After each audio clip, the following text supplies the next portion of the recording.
It gets curiouser and curiouser every day. In any event, it's great to have so many of you with us who've been with us before, and some very important new folks.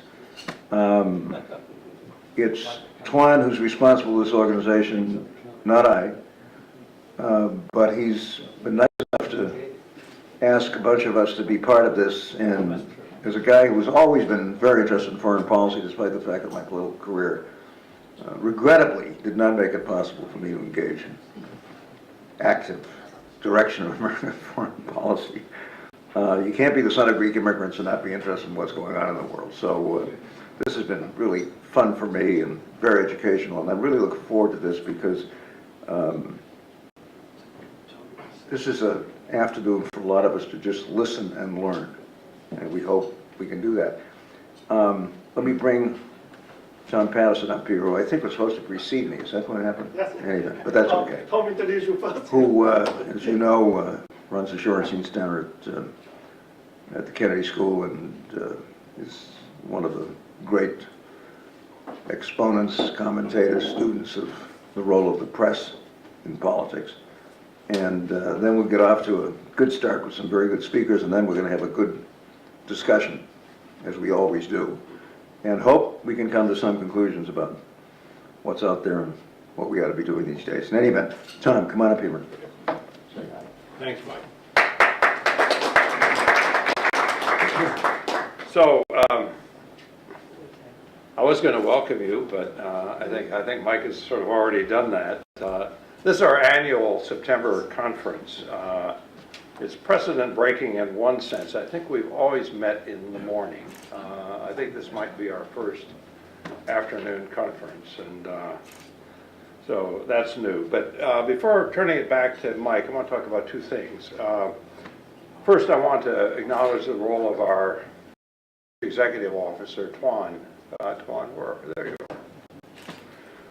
In putting the conference together, and more broadly in building and expanding the organization. Twan's kind of like the drivetrain for the Boston Global Forum.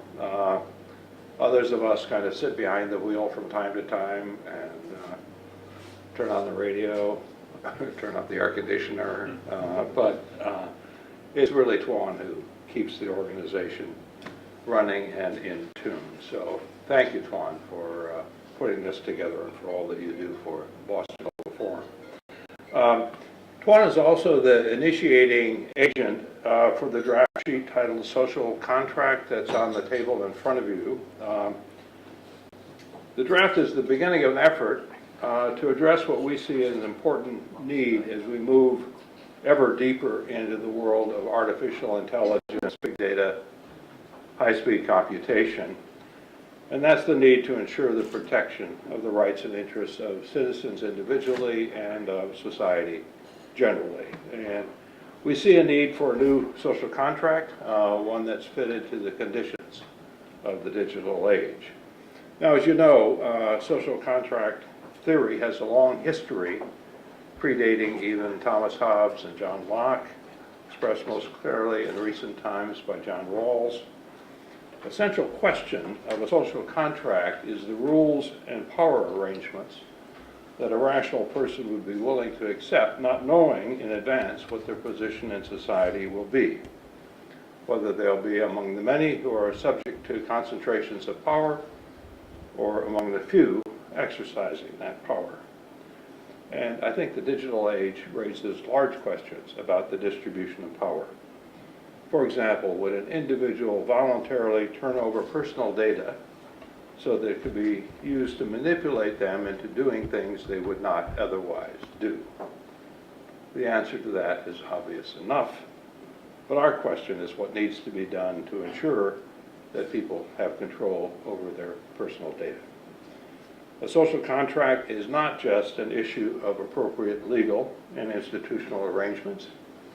Norms are also important, as has become painfully clear in what's happening in many of the world's democracies. Tolerance, forbearance, and other norms that underpin democracy are weakening, and it's eroding democratic practices. Countries like Hungary and Turkey are the clearest examples, but we see it in the United States as well. One would have thought that the 1965 Voting Rights Act would have put an end to the dirty tricks for suppressing the vote of particular groups, but the dirty tricks are back.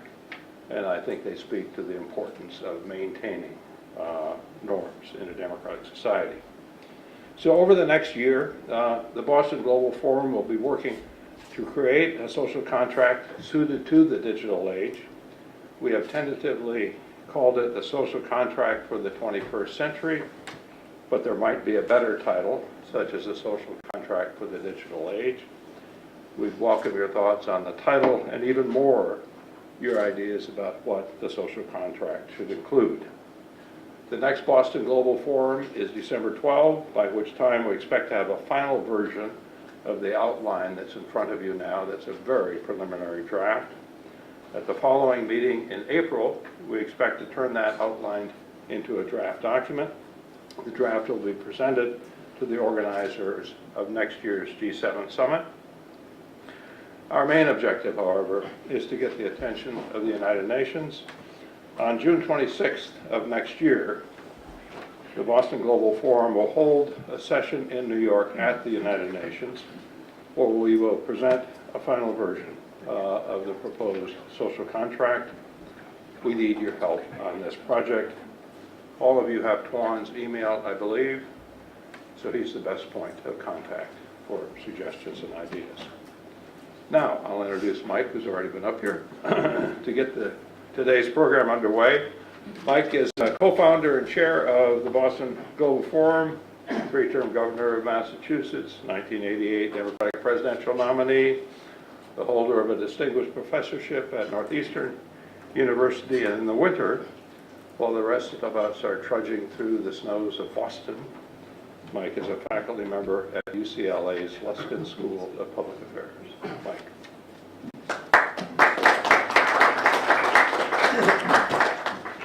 Thanks, Tom. It also gives me an opportunity when I go to Los Angeles to track the progress of the construction of a comprehensive, impressive transit system for Los Angeles. They seem to be able to do this. We can't even connect North and South Station by rail. Sorry about that. Anyway, just wanted to get that in. This is going to be, at least for me and Kitty and a lot of us, I think, a very good learning and listening experience. And we look forward to learning and listening from all of you. And we're going to begin with somebody who I've just met, Professor Alex Sandy Pentland, who's the director of the MIT Connection Science. Is that what you call it, Sandy?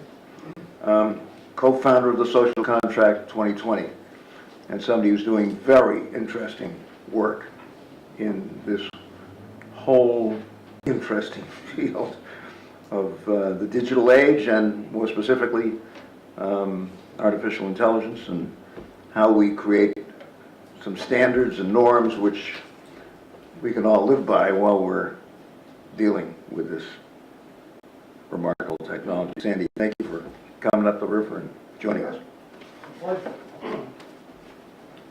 Good. So we got some. So honored to be here.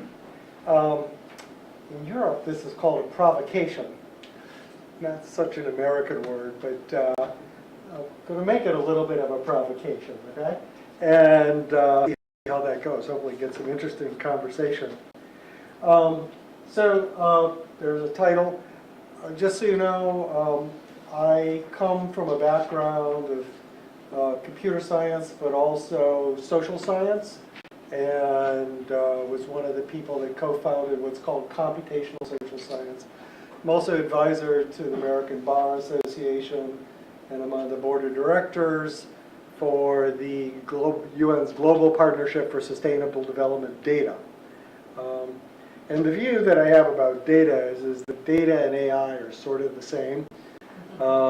If you've got data, you can do AI. If you've got AI, it depends on the data. There are obviously distinctions, but many of the fundamental issues are the same. Let's see if we make this go. No? Yes? So first of all, why is a new social contract needed? And I think that the provocative answer is this one, is that data along with labor and capital is more and more the underpinning of our entire economy, our entire society. You see business leaders talking about their most valuable asset being data. Well, okay, that means that you need to take it as a first-rate thing. It's not a second-rate thing. And you see boards of directors now having more and more chief data officers and things like that as part of the core conversation. And so I think when you talk about governance and talk about social contracts, you have to ask, now, should data be at the same sort of level as labor and capital? And to investigate this idea, I run a group at MIT, which you're welcome to come and join. And it's called the Trust Data Alliance. And it thinks about how we can best handle data and AI. And it is sponsored by, I think at this point, 7 countries, and companies like Ernst Young, who Jeff is here, IBM, MasterCard, Intuit, Swisscom. And we think about what is the basic architecture. So it's not quite policy. This is sort of the digital reflection of policy that we should do. And this is a picture of me with a tie on, which you'll notice I'm not wearing. This is the President of the EU invited me to lecture all of the ministers of the single digital market on how to handle the single digital market. So I thought that was worth a tie. Okay, so maybe we'll do that some next time. So I want to cover 4 things real quick, because this is an intervention and not a long lecture. First thing is ownership rights and security, then governance, social fabric, transparency, responsibility, digital economy and social structure, and then collective action. And these last 2 are things that are sort of new initiatives for me and are intended to provoke thoughts, because what I find is people haven't thought about this at all. The governance and social fabric is something you probably don't know about, and ownership rights you probably do. So the general idea and how I came to this is that many years ago, 20, 30 years ago, I started building the very first cell phones. And they were like these big clunky things with motorcycle batteries, and it was hilarious. We used ham radio because there was no Wi-Fi and no cell signal, right? And we learned a number of things. We learned that you could do cool stuff. You know, you could diagnose health, you could do just-in-time maps, all that sort of stuff. But we also learned that it put off data. But data is interesting in 2 ways. One is the science. So most of what we know about human nature comes from very thin data. It's things in freshman psych classes, it's surveys, it's census data, things like that. And suddenly you could see there would be a world where there would be data on millisecond by millisecond basis about everything that everybody did. And if you're a scientist, suddenly you could say, oh my God, I could really understand what's going on. But at the same time, this is extremely scary, because you can understand at a millisecond by millisecond basis what's going on.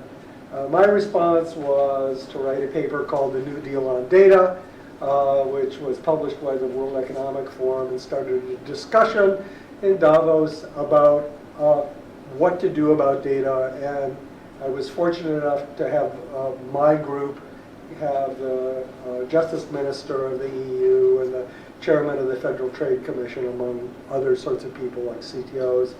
And I like to describe this as sort of the green shoots of GDPR.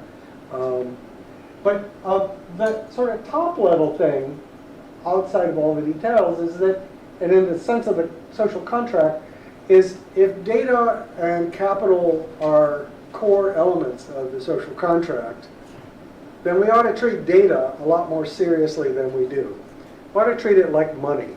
Money is audited, it's underwritten by the government, it has literacy associated with it. The big thing is that it's audited continuously.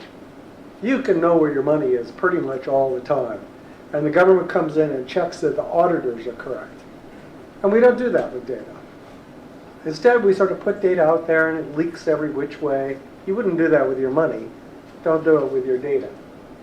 And I place privacy as a special type of security. It's security for the citizen, for the individual, to be able to know what happens with this type of capital that they have and be able to direct it. And those are ownership rights. It's different than ownership. It's the sort of English common law version, where you have the right to have a copy, to determine where it goes, to withdraw it. But it's treated a little bit different under law. Using this idea, we've come up with an architecture for handling data. It might sound like that's sort of abstract or weird, but that's what the President of the EU wanted me to lecture people about. And that is, you don't send data around. You don't share data, period, full stop, unless you absolutely have to. So if I want to know how old you are, I have to ask the birth registry. I can't ask anywhere else. And I have to show that I have the credentials and standing to ask that, and you have to have given your permission. That's what you would do with money, right? If I wanted to invest something, I would want to know that you're a qualified investment, that you could give me a receipt for it, blah, blah. I mean, you don't screw around with money. It's audited. You know it, right? It doesn't spread. You need to do the same thing with data. The way you do this is you build a layer on top of the current systems that logs all of the queries, brings queries to people. Now, if you're not a computer scientist, you'll say, oh my God, that sounds really horrible. But Estonia has been doing this for 20 years. They call it X-Road. So this is a country with a GDP of $1,500 per head that put up this system. It's the first quote-unquote blockchain system in the world. And all queries are done in this way where the data stays put, the queries go to the data. When I was chairing AT&T's big data board, we redid AT&T's structure to do this. You can do it. It's not hard. And unlike humans, you can do a query and get an answer in milliseconds, guaranteed milliseconds. So it's not inefficient in terms of time. What it does to leave the data where it is, to share answers, and to log everything, is it means that the system is auditable. So as this stuff happens, you can actually get a full audit of what happens anytime you want to look. And we have a project that's funded by the French government and the World Bank and a whole list of people called opalproject.org to build prototypes of this in developing countries, Senegal and Colombia, where we guarantee daily audits by stakeholders. For the stakeholders, it's whoever they decide. It's not up to me. Right? But the point is you can see what's happening to the data, what's being done, is it what you intended? And this is, in my mind, a fairly general solution to AI. Everything that goes into an AI and everything that comes out needs to be logged so that you can audit it. The analogy is, if I go to a judge, I don't know what's in their head, but I can see what comes in front of the judge and I can see what decisions are made. Or if I go to a tax authority, I don't know what goes on in that big building that says tax authority, right? But I can see, well, here's the facts that I gave them, and here's the judgment that they gave. So I can audit what they do. And I can tell, if I could get the body of all these judgments that they make, whether they're biased and fair and efficient, and whether it's doing what I intended to do as policy. So it doesn't matter, first order, that AIs are black boxes. What matters is that you can audit them continuously. So what this means, though, is that you're going to have restrictions about what sort of data can be done, what sort of things can happen in this system that's all digital. And that brings up the idea of computational law. And we've been working with a family of law schools that are very enthusiastic about this. We're going to launch something called the Computational Law Report with these schools. They're not just American, they are on 4 different continents, and try and work out what are the rules for maintaining a fair, consistent legal system when a large fraction of it is digital, running on this data that's being logged. And we already have things like this, for instance, in finance. Large parts of the financial system are entirely automatic with only post hoc audit. That seems to be the way a lot of things are going, and we need to really think about what that means. So this is an initial thing to do that. So that's the first thing, that's the long one. Here's the second one, governance and social fabric. So what we do is we help governments, both as operational systems and as experiments, to combine telecoms data, finance data, social data, health data, and government data to be able to better manage the country. Now, so, oh my God, privacy, right? So what we actually do is we don't use any individual level data. We ask the telecoms data to produce a census map of use of telecoms on a census block by census block level. And you can show that that doesn't threaten individual privacy, little tiny asterisk. Okay? So what we do is we build rich census maps.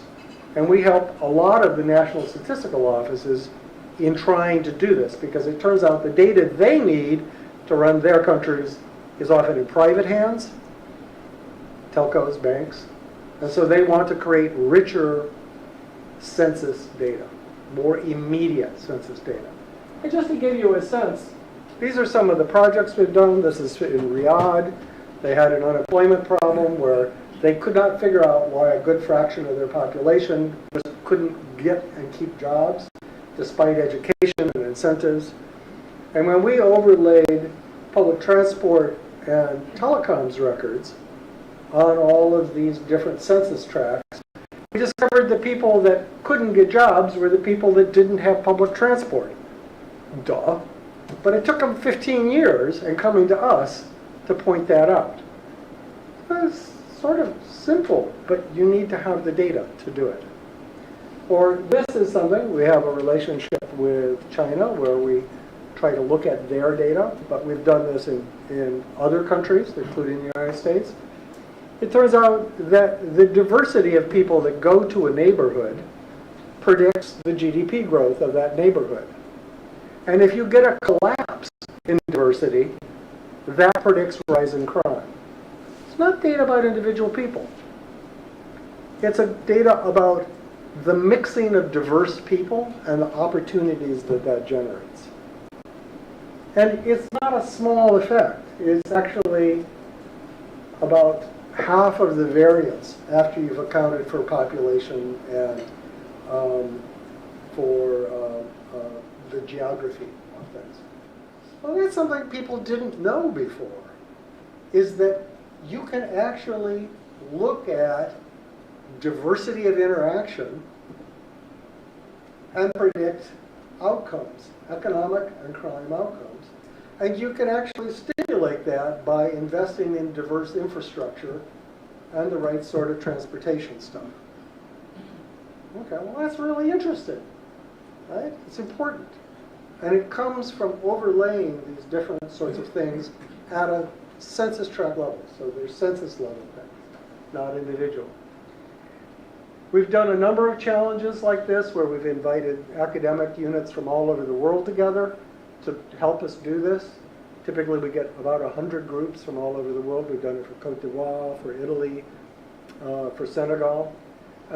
And that struck the UN enough that the Secretary General asked us to put together this report, which is under undatarevolution.org.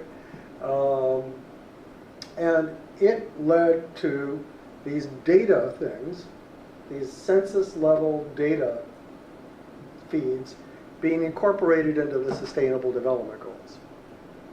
So there is a commitment, so far not fully fulfilled at all, for every country's national statistical office to begin producing these rich sorts of census data. Okay, so those are the longer ones. Here's two short ones that ought to provoke conversation. Digital economy. Basic economics says that when transaction costs go towards zero, the economy goes towards monopoly. And that's what we've seen with Amazon, with Google, with Facebook. So all the data goes to one person. Bad. Bad for competition, bad for security, but the real bad is this, is that we have historically tied our social investment to local commerce.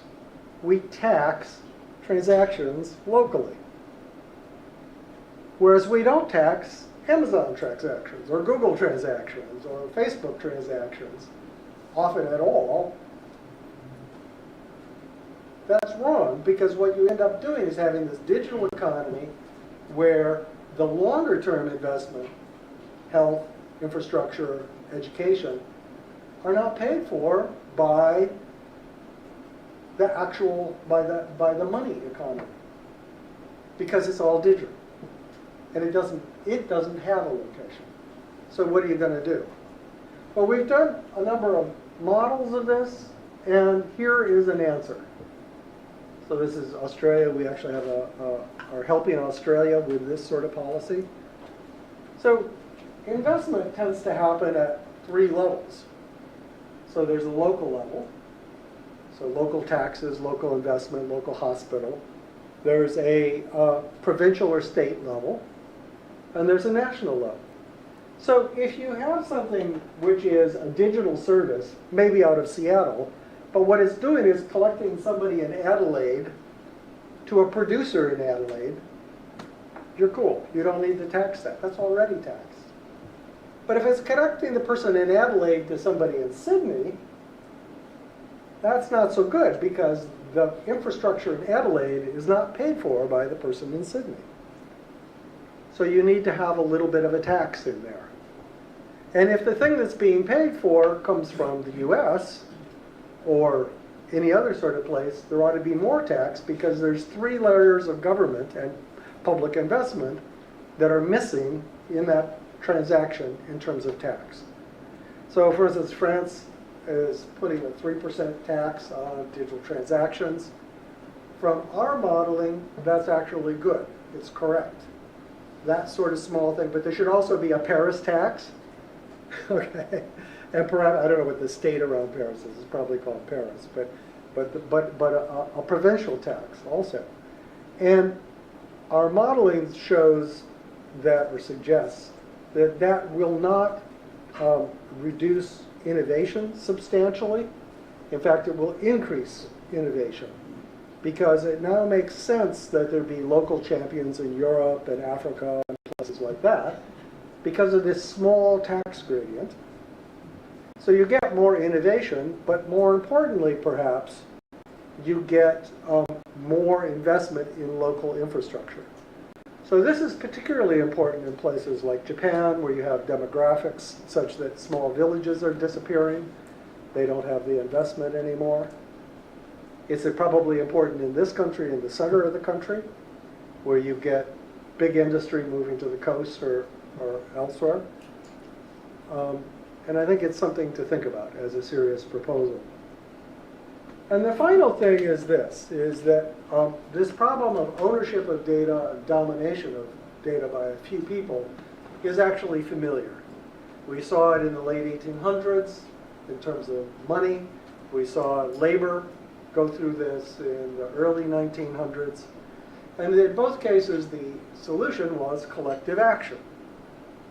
Labor unions, credit unions, or farm cooperatives provided local resources, but also pushed back against the national systems and state systems.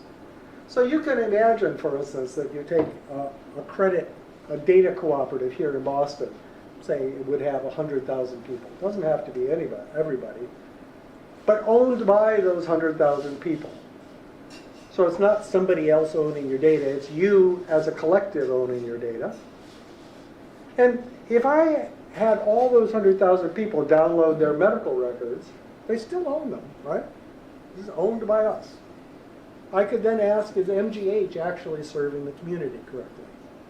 Are they giving drugs that work? Are the doctors good? Are the prices fair? Does anybody here know how well MGH does different services? Or any hospital? Do you know if any of the drugs that you pay so much for work? No, you don't. Why don't you know that? That's crazy. No, it's not even crazy. That's like insane. So here's a way to get it.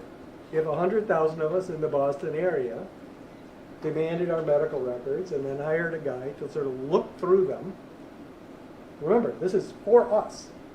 We can figure out what drugs worked for the local population.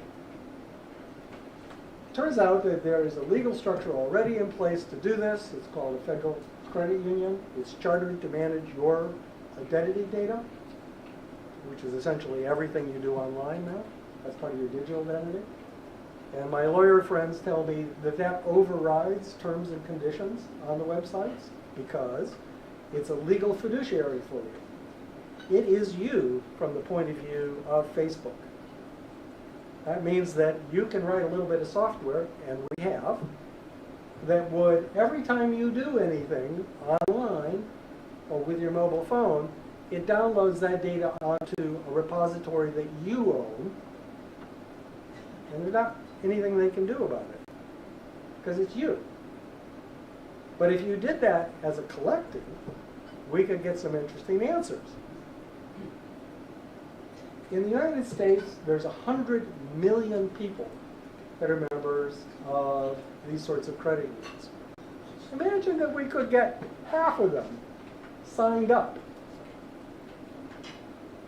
What would you do if 50 million people showed up at Facebook's door and said, we've been looking at our data and we don't like this?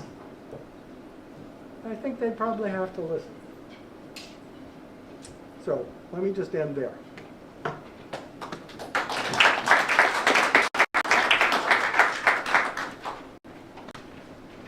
Thanks so much, Sandy. Lots of food for thought there. Okay, next I want to present Chris Wilson, who's connected to us at Northeastern.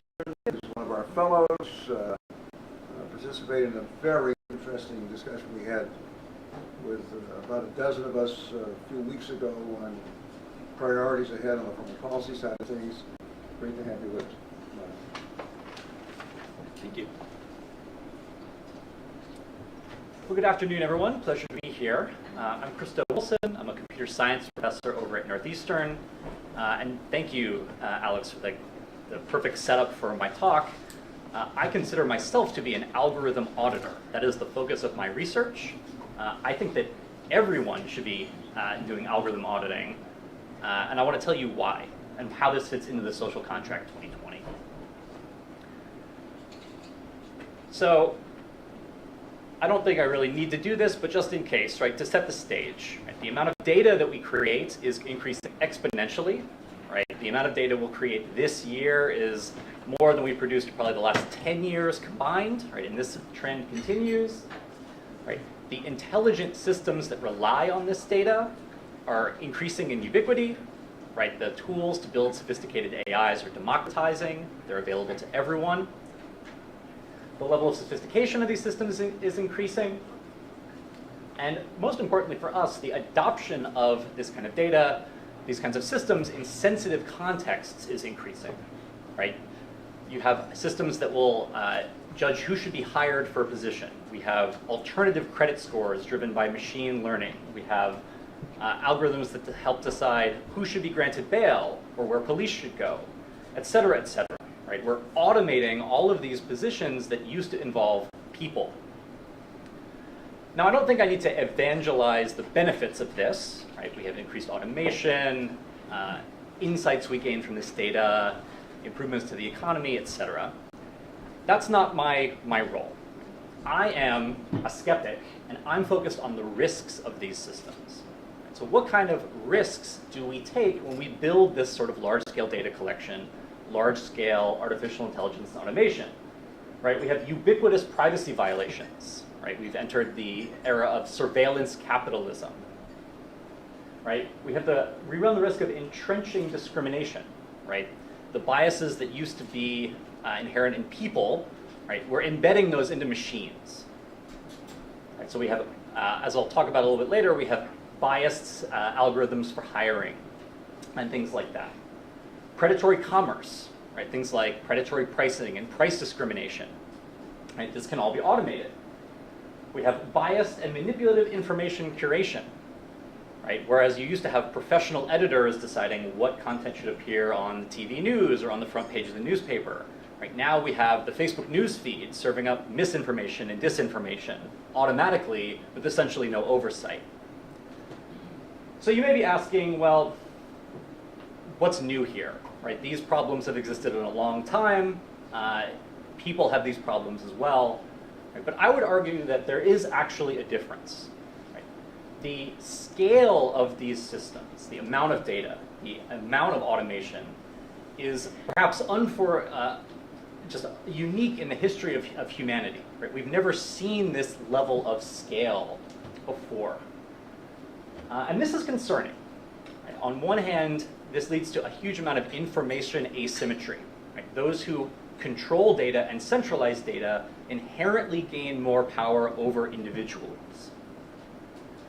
This is coupled then with a lack of transparency and a lack of accountability.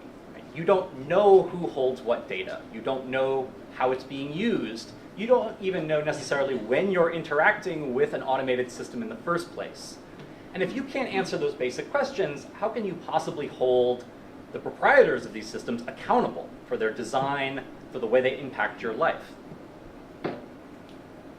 So as part of the Social Contract 2020, I am in favor of regulation, right, on a number of fronts, as one way to try and curtail these risks. Right? We can talk about regulation of data. Right? So what can be collected, by whom, and for what purposes.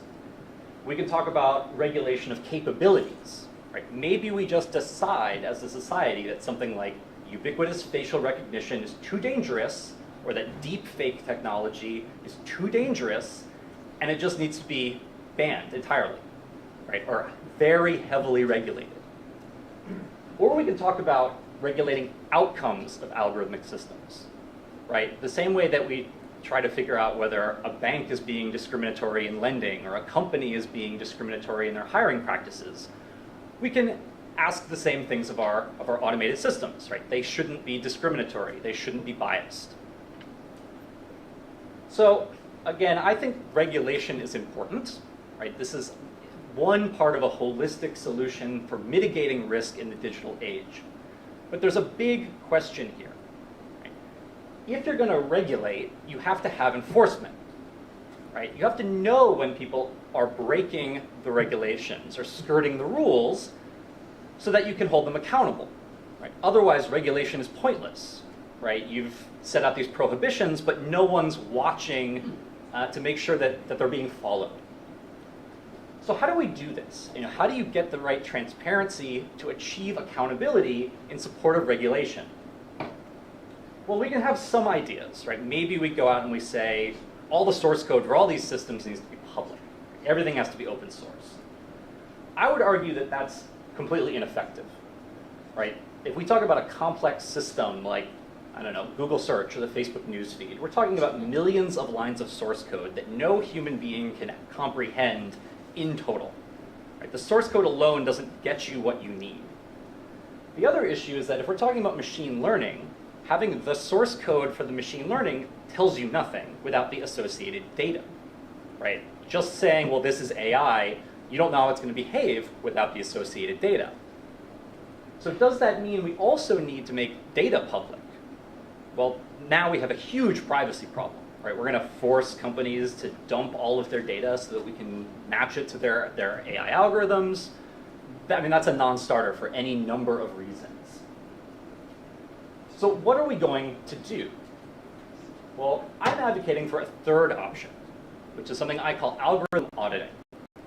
And so algorithm auditing is the application of scientific measurement techniques to understand when is an algorithm being used, right? When are you interacting with an automated system? In many cases, you don't actually know, right? It's a black box, and you don't know what's on the other side. What kind of data is being collected by this system, and with whom is it being shared? What is the behavior of this system, right? How is it changing your environment to influence your behavior, and ultimately, what's the impact of this system on you, the individual? Right, so as I'll talk about in a little bit, algorithm auditing is possible, right? You can treat a system as a black box and interrogate it to figure out what is going on, right? Even when the proprietor of that system doesn't want you to know. So this is essentially my ask for you, right? I believe that countries should adopt policies and laws that facilitate and perhaps even require algorithm auditing. Right? If we're going to have huge amounts of data collection and huge amounts of automation, we're going to need this kind of mechanism to increase transparency and hold people accountable for the design of their systems. So let's take a step back for a moment and think of this from a historical lens. Right, the name of this, algorithm auditing, is drawn from classic audits in the social sciences.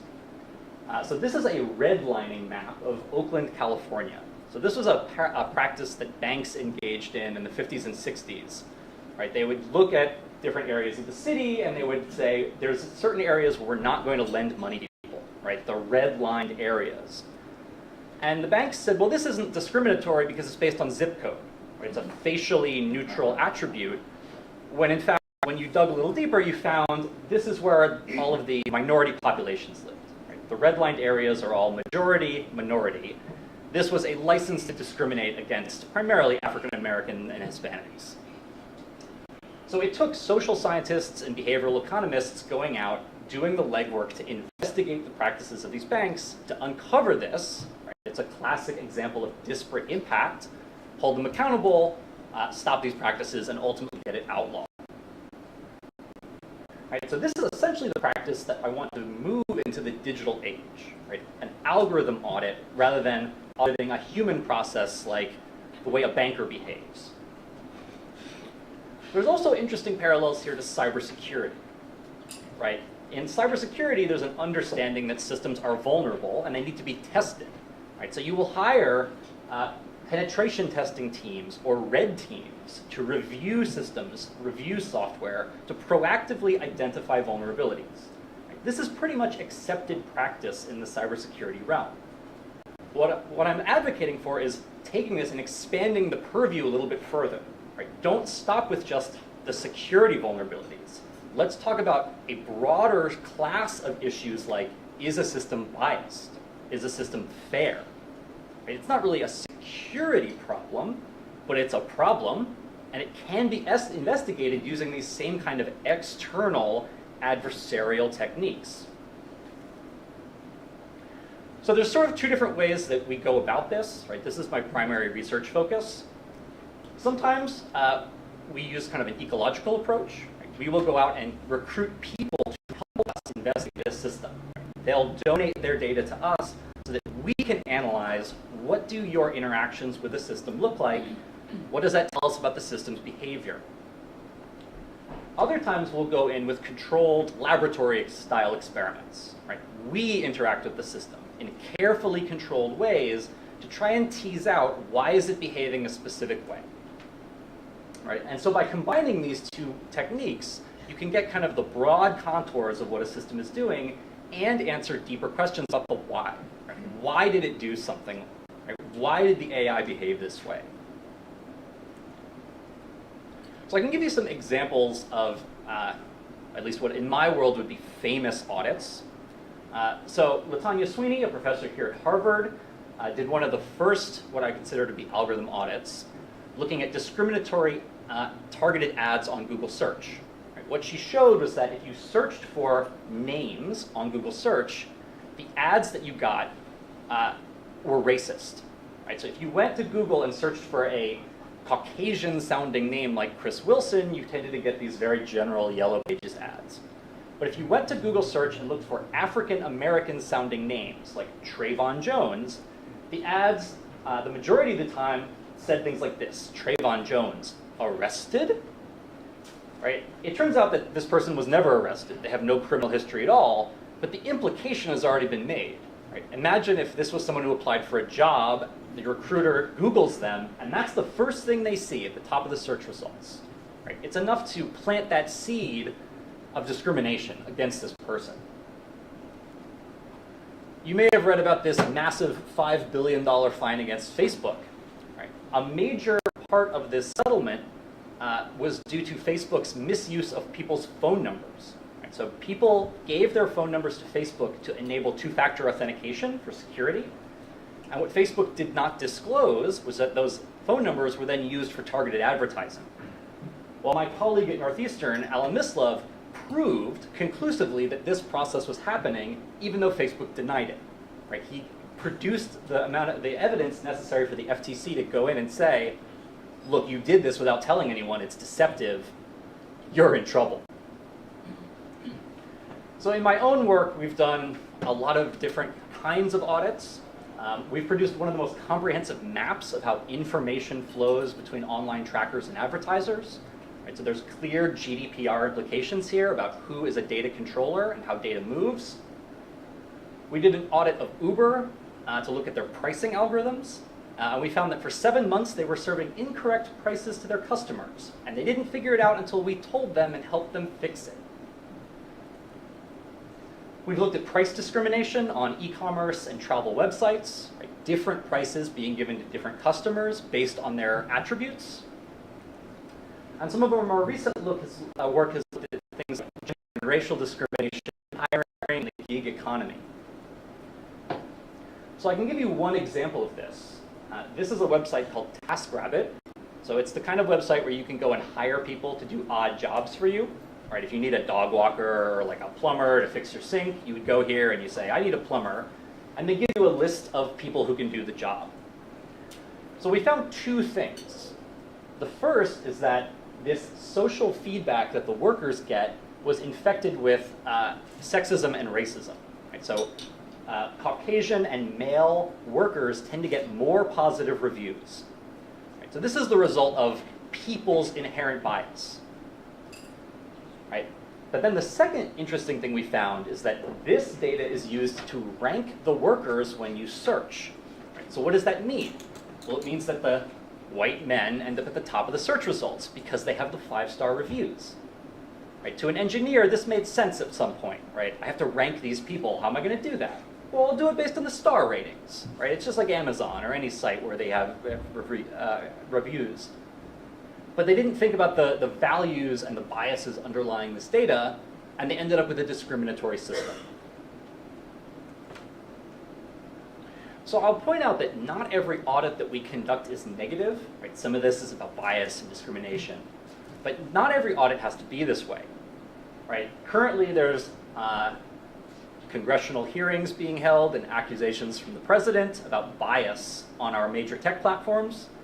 Right, they tend to sound like this. Google search censors conservative news sources. Or another one might be social media censors conservative voices. Right, there's political bias. The executives of these companies have been hauled in front of Congress. They deny this, but those executives don't really have any credibility. So who do we believe? Well, to an algorithm auditor like me, these are scientifically testable hypotheses. I can go and look at the system and determine, is it biased? So we have, right, with respect to Google search, we find that it's not politically biased. Right? It accurately reflects our media ecosystem in this country, which tends to lean slightly to the left, but it is not systematically downranking or censoring conservative outlets at all. We found similar things on YouTube. Right? Is YouTube censoring conservative voices? Well, if you just look at the raw numbers, it does actually look like more conservatives are having their comments removed. But when you control for the incidences of things like hate speech or misinformation, all of this goes away, and there's no significant difference between moderation on the left and the right. Right? There is no political bias here. Right? So an independent audit of a system can be a good thing for a company. right? I can provide an independent vantage point that says, no, these accusations are unfounded, right? The company is actually doing what most people would consider to be the right thing in these cases. So I see several paths forward for algorithm auditing, right? The sort of low-hanging fruit is something that we call a bounty program, right? In cybersecurity, companies often have bug bounties, where they'll pay white hat hackers to look for vulnerabilities, and they'll pay them for it. Right? This is a way of enfranchising these hackers to do the right thing. You can imagine a similar thing for algorithm auditors, right? Sanctioned auditing programs that companies give carte blanche for. Right? Come and audit us.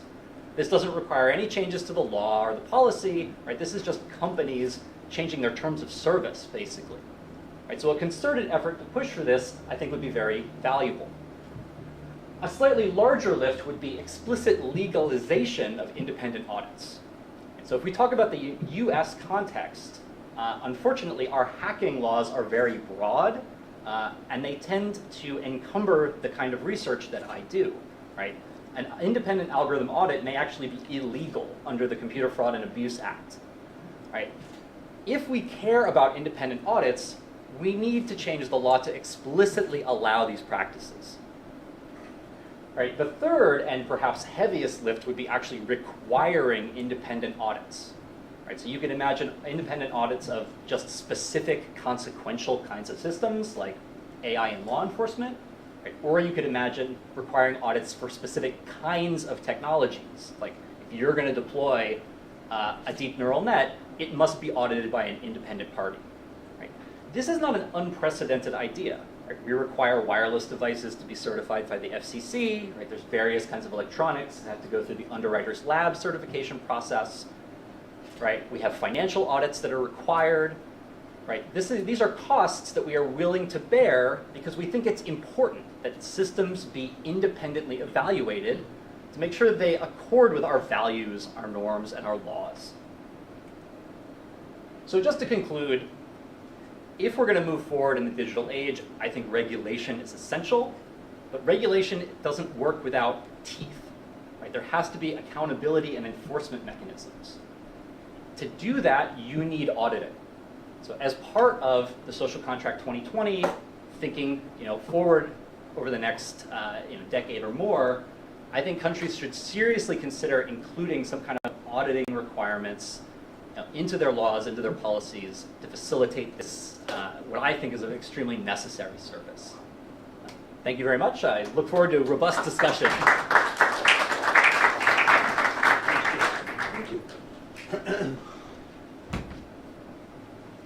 Thanks so much, Chris. Okay, we're now fortunate to have a visitor from Europe. Paul, where are you? We have shaped the GDPR in part on the basis of this experience. And now we're looking forward to the age of artificial intelligence. And again, the same is happening. That's also why I'm here. I often go to universities. Those who have the technical knowledge, the programmers, the IT people, to re-engage with democracy. Because I think democracy needs to better understand these technologies, these very complex technologies. But at the same time, I think it would be good to bring a new democratic impetus to those who work on these technologies so that they understand better the impact their technologies have on good functioning of democracy. Thank you very much.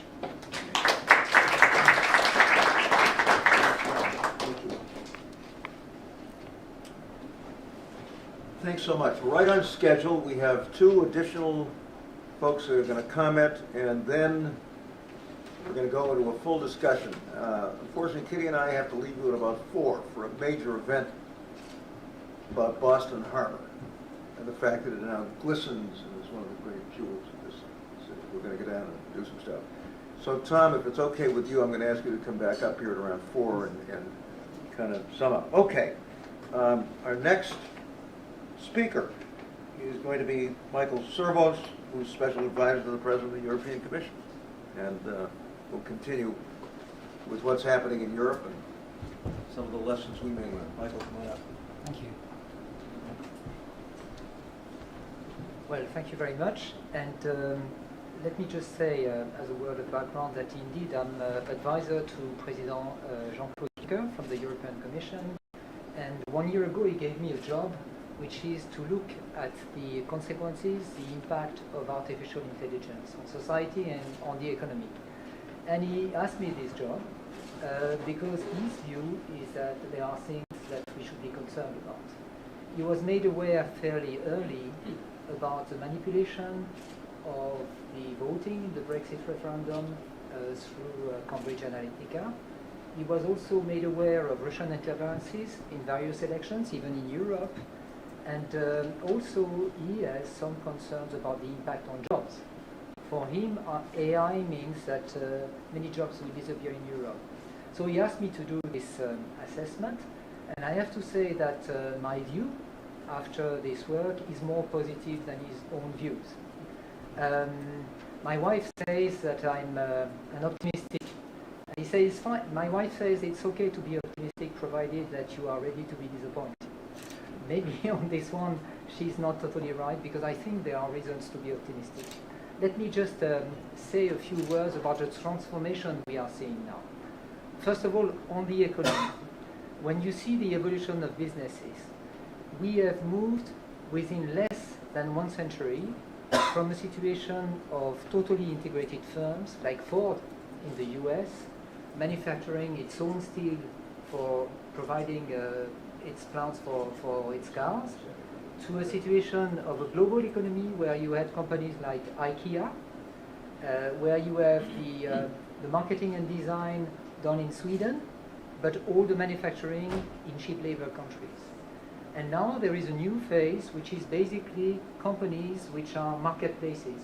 This is Alibaba, this is Amazon, where actually the business model is about data, it's about services, in particular financial services, and it's about providing intermediary services between buyers and sellers.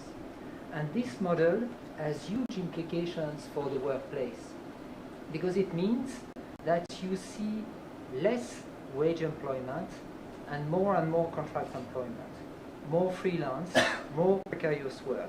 Actually, this does not show in the figures, and this is a problem that we have with our European statistics, but we see this evolution which is fairly clear.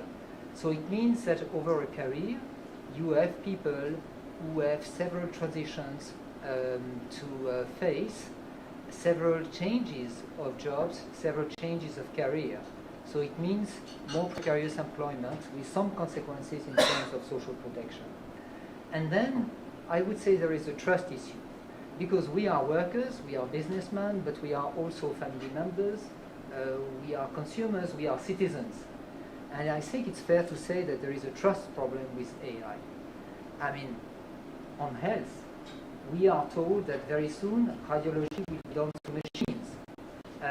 Autonomous vehicles, we are told that there will not be human drivers any longer, that cars will be driven by machine. We are already faced with a situation where when you call your insurance company, you are talking to a robot. Big question is, do we trust more the machine or the human? And this, in my view, if the answer has to be positive, it comes with conditions. So I'd like to say a few words about 3 specific topics. One of them is social protection. The second one is taxation. And then I'll say a few words about trust. But on trust, I think Paul has addressed some of the issues which are important, in particular on data protection. So I will leave it myself to say a few words about the international relations.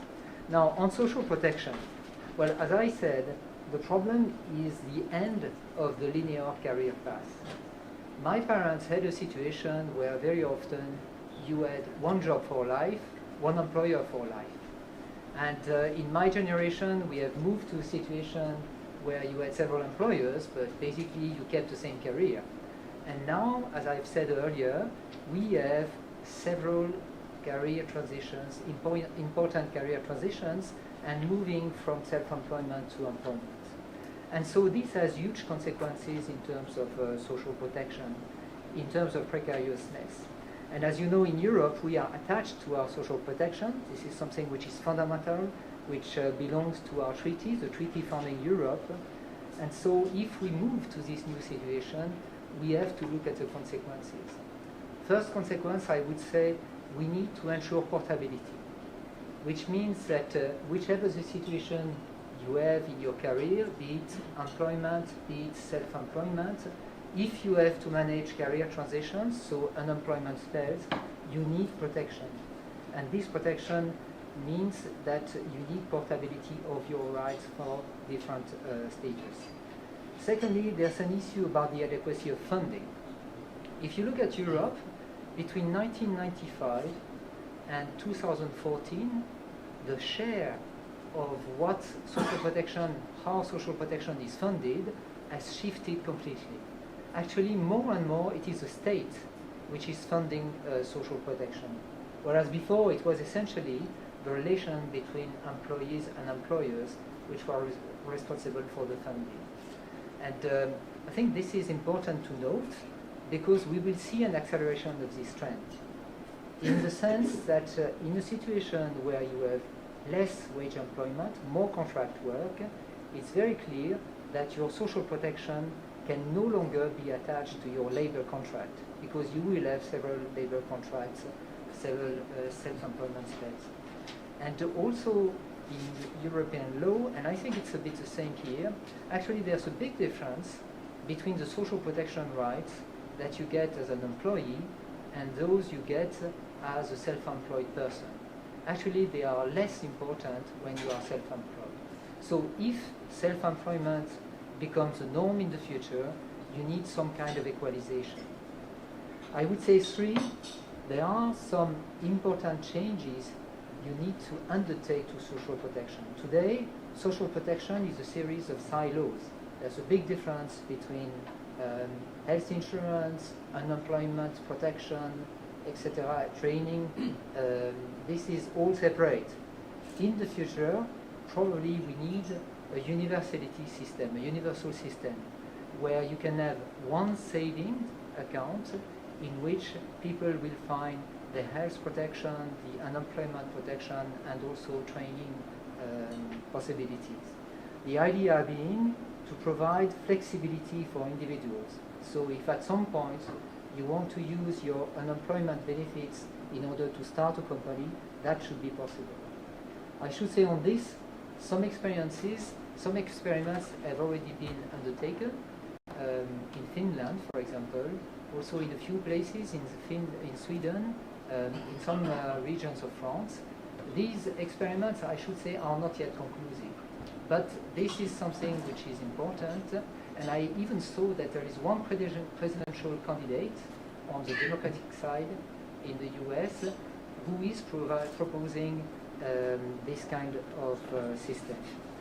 Now, the issue for me is also the universal basic income, because some are saying, well, instead of having a job, you could all receive a basic income, modest income, and then you don't need to work.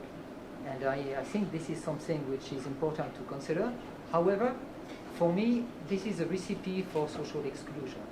So the idea of the universal basic income equates actually saying to a margin of the population, please stay at home, we will continue working on our side, but we give you crumbles of our prosperity, and you don't have to worry, you stay at home, and we will continue to be super rich.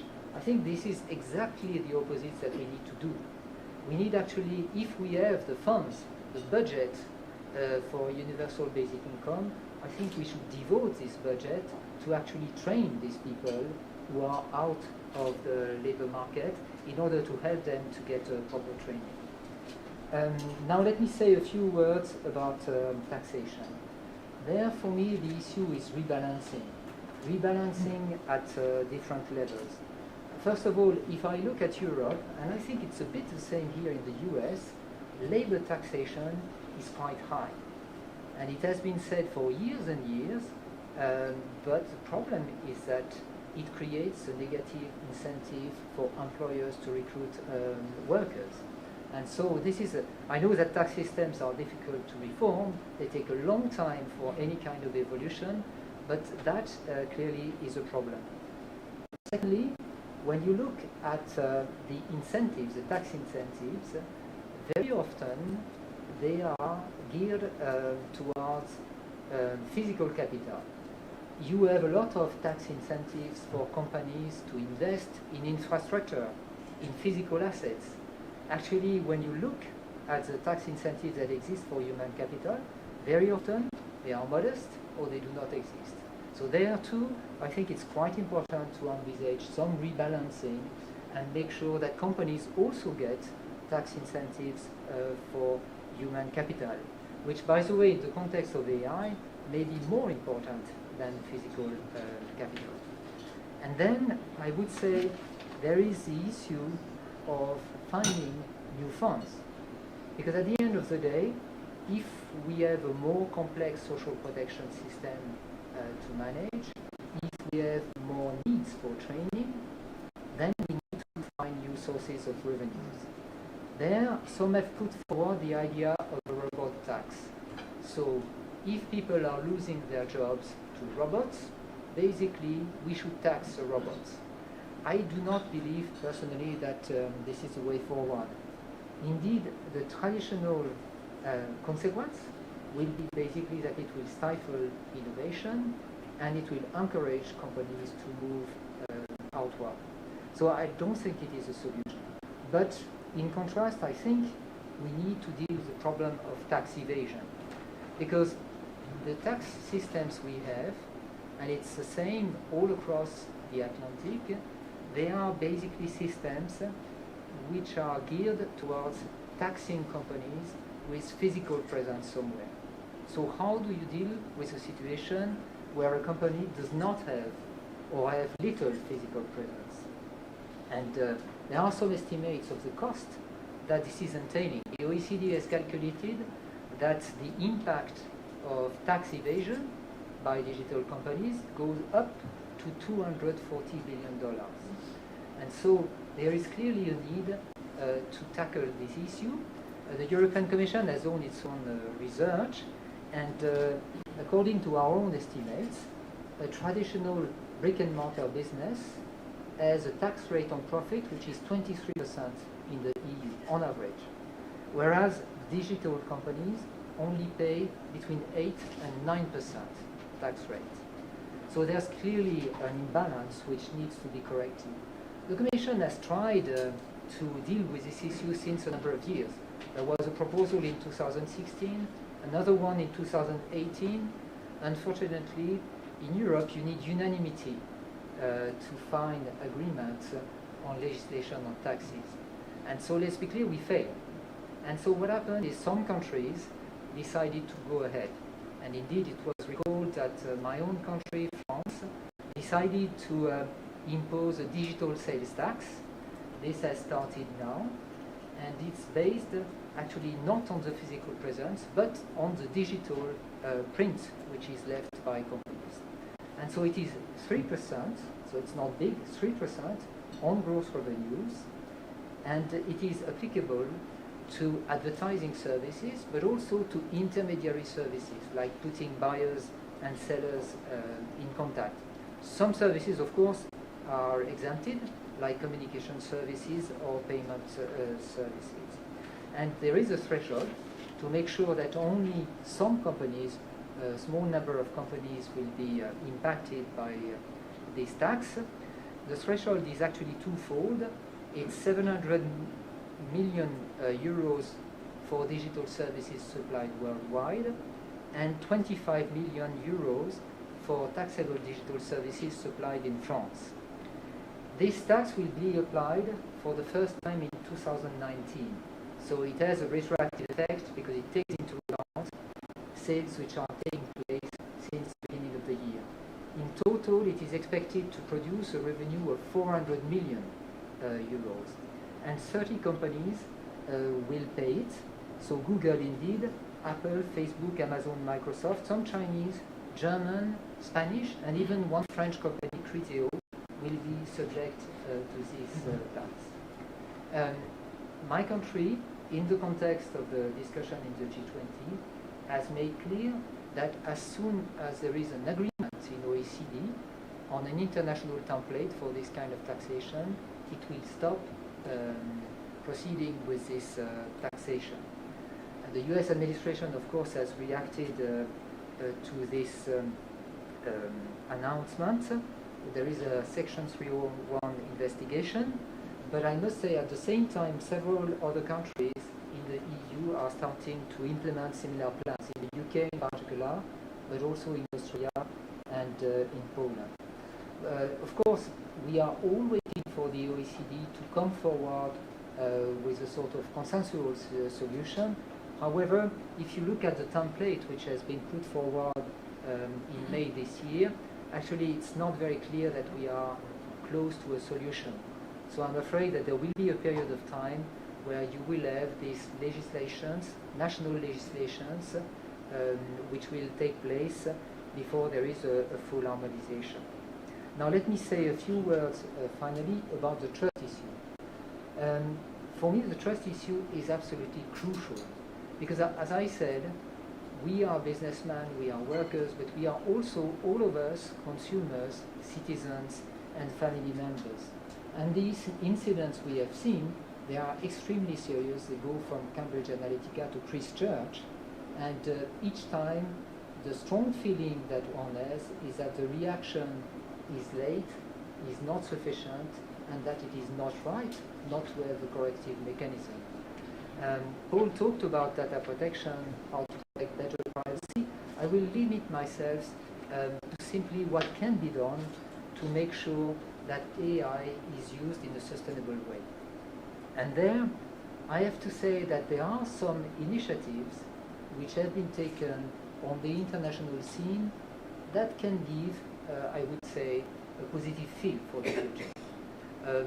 For me, what is important is we have several countries which have moved forward in agreeing principles for a sustainable use of AI. It's a number of European countries. The European Commission has done it, but also look at the Montreal Declaration adopted by Canada. These are good examples of agreeing on basic principles that apply to the population, that applies to the companies operating on their territories. And these principles, they are fairly simple. It's about do no harm with AI, it's about non-discrimination, it's about transparency, accountability, safety. These are fairly, I would say, simple principles. Principles which have been endorsed, by the way, by the GAFAs, by Google, by Facebook. The question is basically, how do you implement them? And so for me, it was important to see that G20 would agree on these principles. The G20 actually has endorsed the principles which have been drafted by the OECD. And the G20 for me is an important step forward, but it's not sufficient because all depends on the implementation. And there I have to say that what we are missing is, yes, indeed, a convention. A convention would be a good way forward. Question is, are we ready? Do we have sufficient safety about the principles we want to transform into legislation? I'm not quite sure. This is an area which is quite volatile. And this is why two ideas have been put forward, which I think are quite interesting. One of them is the idea of an AI GIEC. GIEC is actually this meeting of experts on climate change who give us, every 2 years, I think, a sort of stock-taking of the situation on climate change. I think we would benefit from having the same on AI. Because indeed, the matter of AI, machine learning, is extremely volatile. The technical side of it is extremely volatile.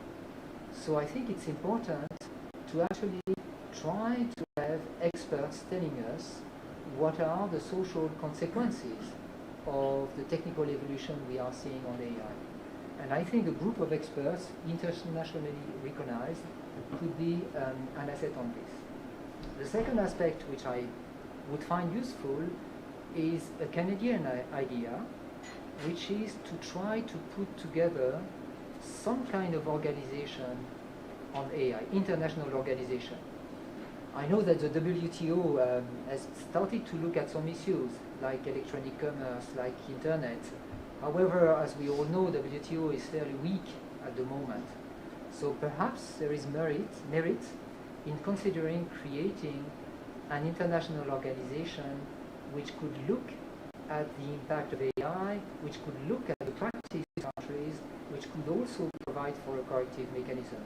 I know this will take a long time to establish, and perhaps we should try to be flexible, not create something too complicated at the beginning. But in my view, there is a very strong value in international cooperation on AI.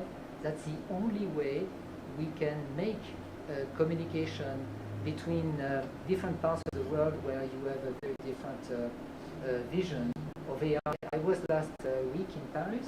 There was a discussion between, it was a trilateral dialogue between the US, the EU, and China. And for me, it was actually striking to see how little the three sides were understanding of each other. Striking but worrying. And in Europe, we have only one solution in these kind of circumstances, which is to put people in the room, make them talk until they understand each other. Thank you very much.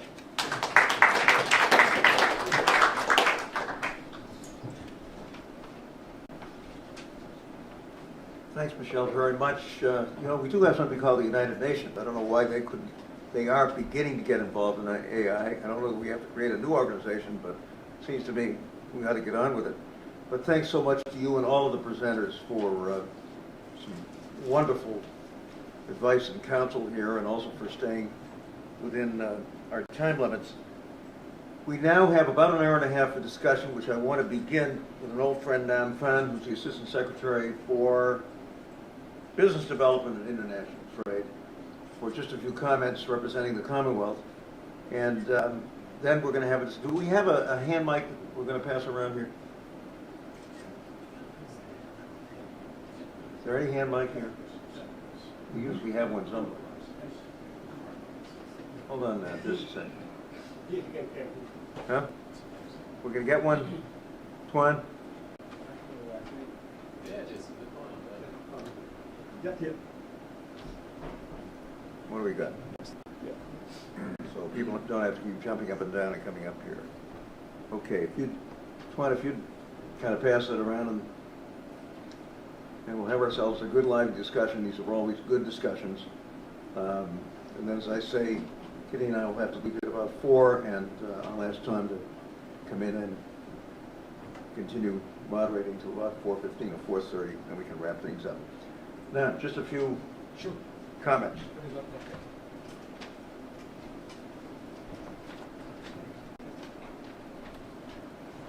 Good afternoon.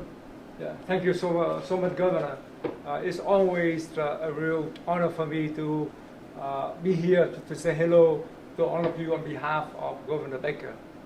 It's also a real pleasure for me every time I get a chance to brag about the wonderful ecosystem of our innovation in Massachusetts.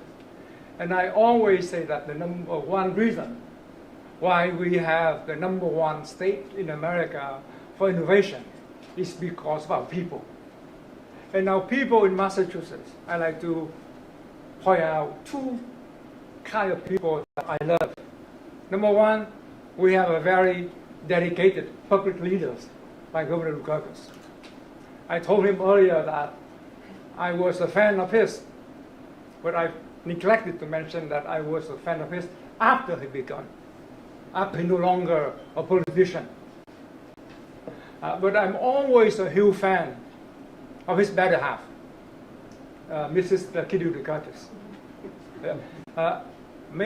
Some of you may know that in the 80s, Governor Dukakis, Mrs. Dukakis, spent a lot of time saving lives, saving refugees from Southeast Asia.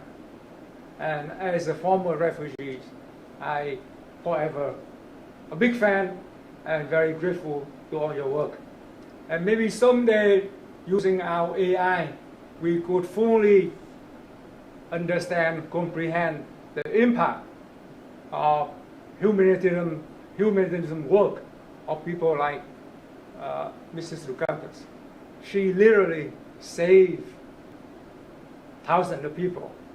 And those people that she saved are making great impact to all of us.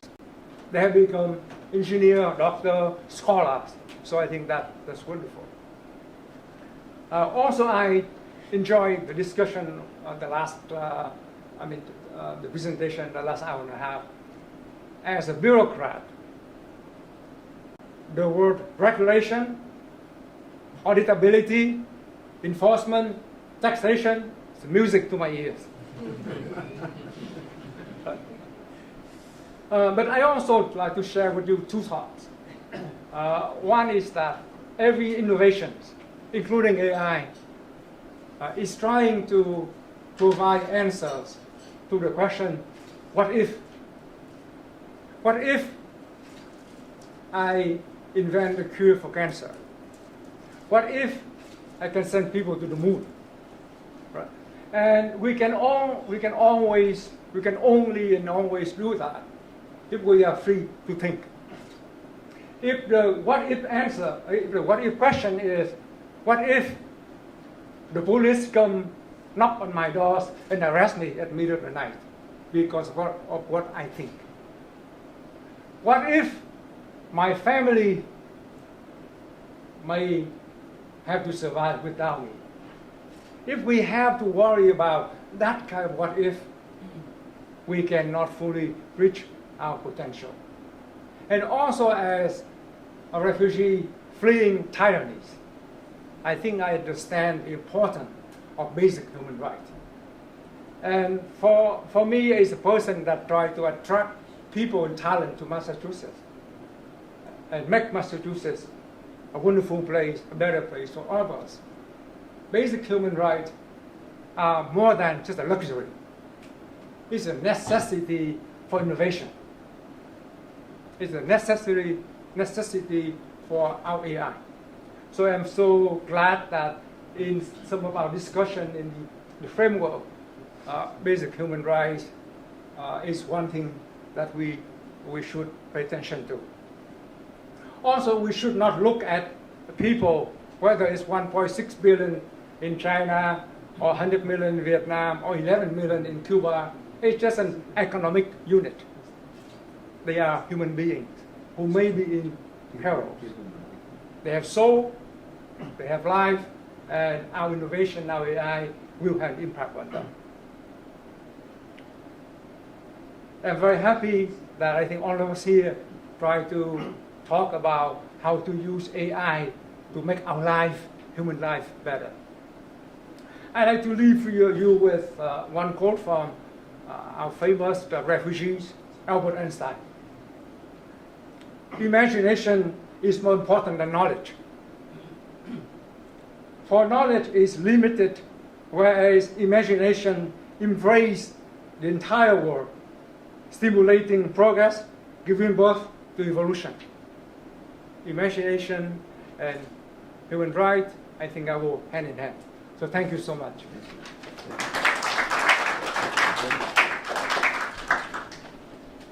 Thanks, Nan, very much. Incidentally, Michelle, let me say this, that I'm with you on the question of investment in training as opposed to guaranteed income. We had that issue when I was governor. It was a big one. We had a very successful program in making it possible for thousands and thousands of people in the state, mostly women, to get off of public assistance and become working, productive, earning parents and citizens. And I did have a group that said, no, we ought to guarantee income. I said, sorry, maybe it's what happens when you're the son of Greek immigrants. You know, you're kind of brought up with this notion that people should work, but it was extremely successful. On the other hand, it required not just a requirement that you go to work, but training, childcare, transportation, so that these folks could succeed. And they did in remarkable numbers. So I'm with you on that. Keep talking about it. It's very, very important. Okay, we're going to start with, Hi, good afternoon. tell the folks who you are and what you do. I'm Jeff Saviano. I'm based here in Cambridge. I'm a tax partner with EY. I lead innovation for our tax practice. I'm a tax lawyer by training, appreciate the taxation comments. Also work very closely with Sandy Penton, his Connection Science Lab, recently joined Sandy's lab as a fellow. First, just a few points on taxation. Taxation and innovation have always had a bit of a tenuous relationship, and I look back in this country in 1996 and the Internet Tax Freedom Act, the decision to not tax the internet, and many looking back believe that it was incredibly important to the proliferation of technology when you leave the tax folks out of it. Also, as part of the provision in a U.S. bill, Dodd-Frank, there was a really interesting and often lost provision that called for the total tax burden calculation. And we believe, we look around the world, and there are many governments and policymakers who look at corporate income taxes and believe that's all that companies pay. And so we really do appreciate, and as part of Dodd-Frank, to recognize that companies actually pay lots of taxes apart from the corporate income tax. We've more recently been working with MIT and started working with the World Bank and with Tawan and Governor Dukakis now in the Boston Global Forum on how to apply AI systems to taxation in government. And as we talk to government officials around the world, we're finding that they're at just an inch deep in the application of these systems to taxation. The biggest tax problem in the world is tax fraud. Tax fraud is a $3 trillion a year problem. And as we look at how governments are fighting fraud today, it is a very, very low investment in data and analytics and artificial intelligence. And so we believe that the best of organizations like MIT and Sandy's Connection Science Lab and the Boston Global Forum and a firm like EY and the World Bank, that we can go after this $3 trillion a year problem. There are examples around the world. The Russians have put a system in place that they believe they have cut fraud by 15% with a relatively simple technology. The Georgians are applying blockchain and AI in new ways to thwart tax fraud. We spoke with the Kenyans last week about how to cut fraud and how to use AI systems for government. What's so exciting to us is that we think that it takes great institutions to come together, and now is the time.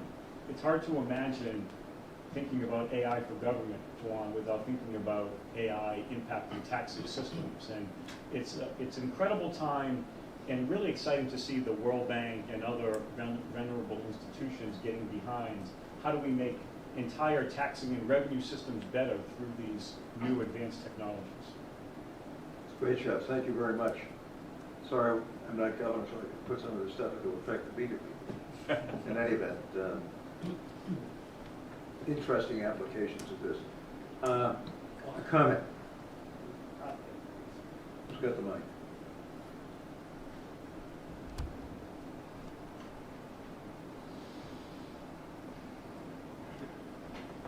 I want to ask questions about the concept of the audit. I think it's a great concept. Tell these folks who you are. I'm sorry, my name is Alan Citron. I'm on the executive board of the Boston Global Forum, and I have an industry representation. I was a CIO in finance for several decades. And so my two questions regarding the audit, and I'll explain the questions that were asked them, are, well, what standard are you auditing against? Because every audit you've referenced, there's a standard that you audit against. And then, if you audit against whatever standard there is that enough to have confidence in the systems? Hold on, Chris, we'll get the mic over to you.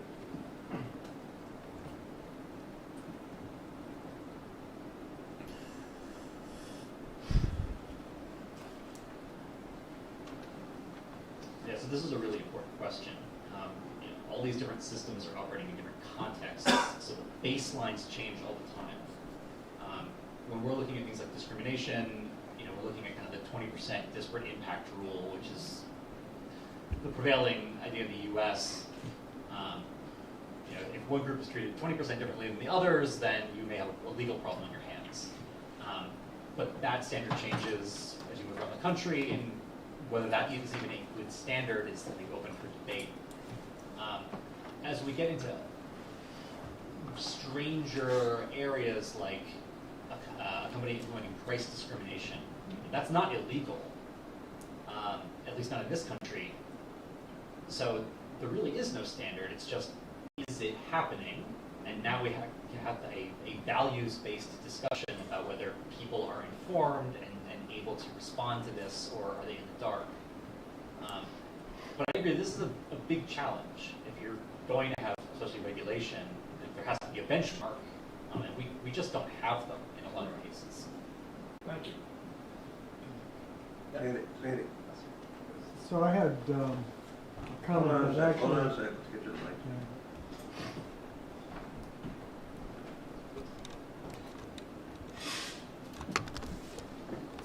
I have an issue that I think follows on with that, which is that in these discussions, it's very rare that people mention the role of science.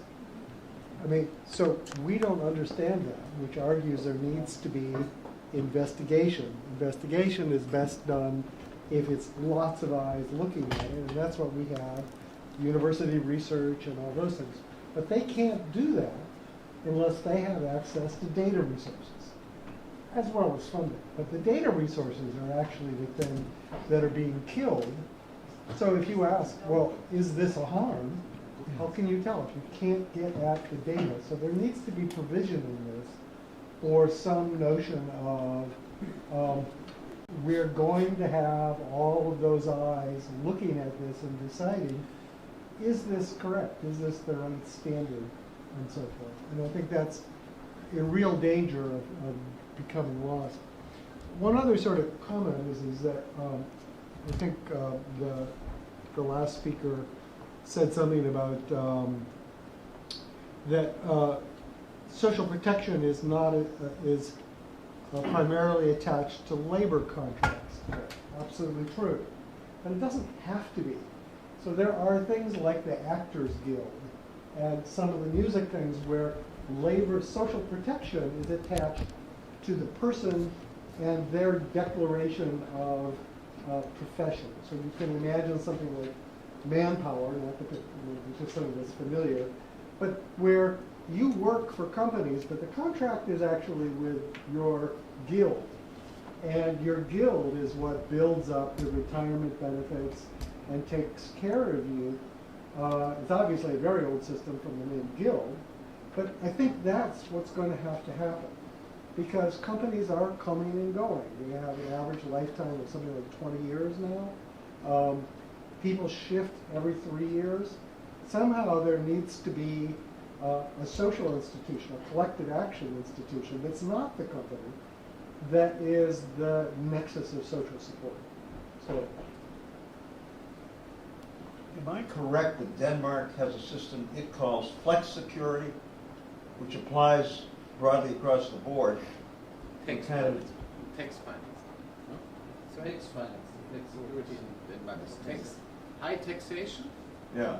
and then, you know, if you are fired, let's say, because of restructuring of the company, you fall softly. But it doesn't require a connection to an employer, No, right? but flexicurity is more about the fact that you have very flexible employment rules, so you can fire people easily, but they are They're protected. protected, There is a safety net, right. and they have basically And I would policy. assume the same would apply in the case of Yeah, AI, where people are coming and going already. but here what we are talking about is a different system where instead of having your social protection linked to your employers, you actually have it linked to your own person. Right. Which means it, if I would say in 2 or 3 years, you are lawyers today, you want to become a baker, okay, you can use your account and get some training subsidized by the government, paid by your own funds, and that's the way you get some universality and some flexibility for career transitions. Seems to be a lot more relevant to the kind of world we're walking into than what we've got today, right? that's right. That's the point. Also, sometimes those organizations certify the workers, Yep. so that when the company hires somebody from a guild or whatever, they have a guarantee of a certain level of training, which is good for the companies. So the company should be happy with that, and they should pay extra because they're getting certified people. Yep. I'm sorry. Okay, all right, thanks, Andy. Who's next? Tell us who you are. Thank you very much. My name is Jean Maouad. I was president of Ecuador, and I am now a fellow at the Program of Negotiation at Harvard Law School. Based on John Patterson's introduction, that we need to talk about the rules and distribution of power, I have like three big questions from the government point of view. First, about the capacity of artificial intelligence as such. One of the big problems in the world is the big divide we have. Is this a tool to do the things better, but more of the same? Or could be a kind of paradigm shift that would allow us to imagine a different world? And second, how this is going to affect the practice of democracy as such. We are really concerned about the impact of artificial intelligence in news, the famous fake news, whatever. Is this really important for the practice of democracy? This new contract, social contract we're talking about, is based in trust. We had the newspapers first doing the curator job, sorting out what is readable. And we can trust that. We could trust that. Then we change everything with TV and cable and news, and we have a completely different world with the social media, where there are no curators of the information we receive. So how do you see the future? How this is going to change the rules of the game and the quality of our democracy in the future?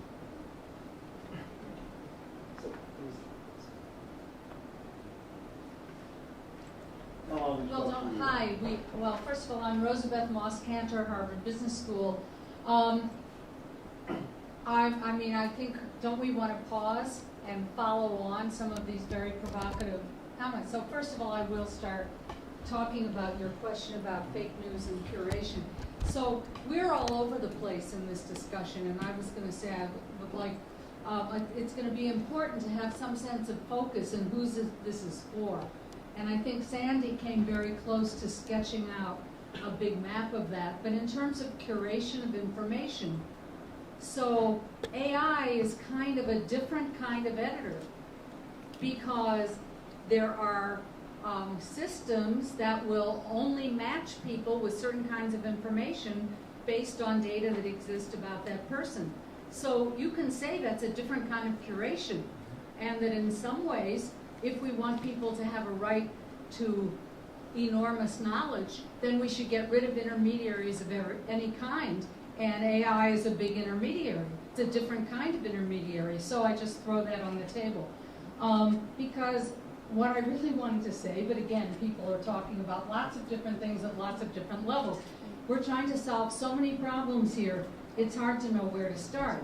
Some problems of society, like what are we going to do about job displacement, which is an eternal problem. We were dealing with that in the 80s in Massachusetts. So is that the problem we're trying to solve, or is this issue of data in particular? So Sandy started out, I want to remind us of some of what he said that I think was very important, because first of all, we have to say, what's the problem we're solving with the social contract?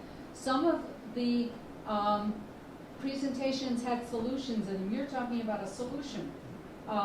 Different tools, whether regulation, audits, and I also thought in the last discussion about the social contract in the Nordic countries, Sandy's point about collective action from the bottom up, well, that's been a long-standing kind of social institution that when you had atomized individuals that were not governed by a particular employment contract, they had lots of contracts that were governed by some professional kind of association.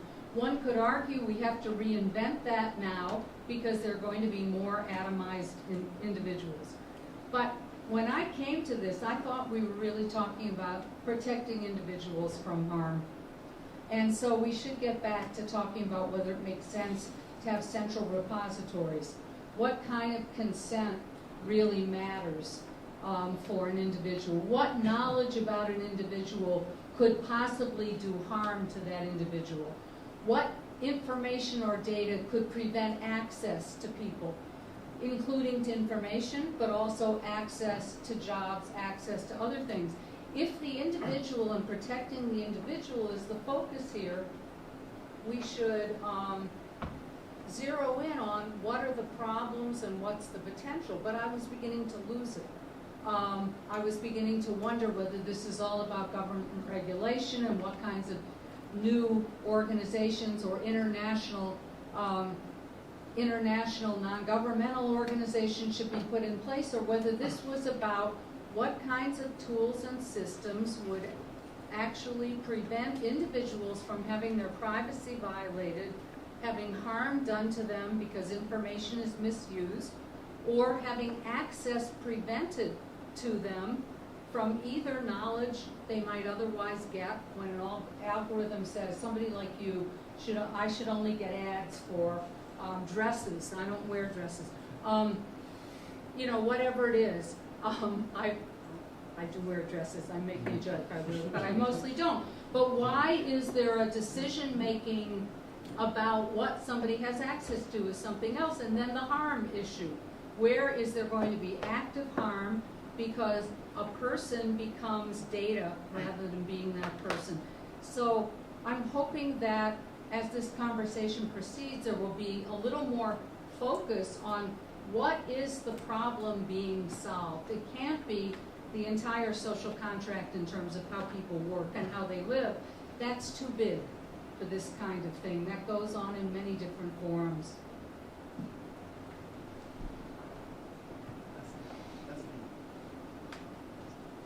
Between now and the 12th of December, when we meet again, we're going to try to do two things. First, kind of sift and reflect on what we've heard today. There's been a lot of wisdom. And secondly, Elizabeth, try to be somewhat selective in terms of what we think the most important priorities are, so that when we get together, and I guess it's going to be in the morning, right? 12th of December, we're going to kind of try to make that agenda somewhat more selective, pick the important things, and come out of our deliberations in December with some really good suggestions. Incidentally, one other thing, I don't want to sound like old granddad, but my God, I'm going to be 86 in November. I feel 36, but what can I tell you? My mother used to say, if you want to live a long life, pick your parents very carefully. She was 100.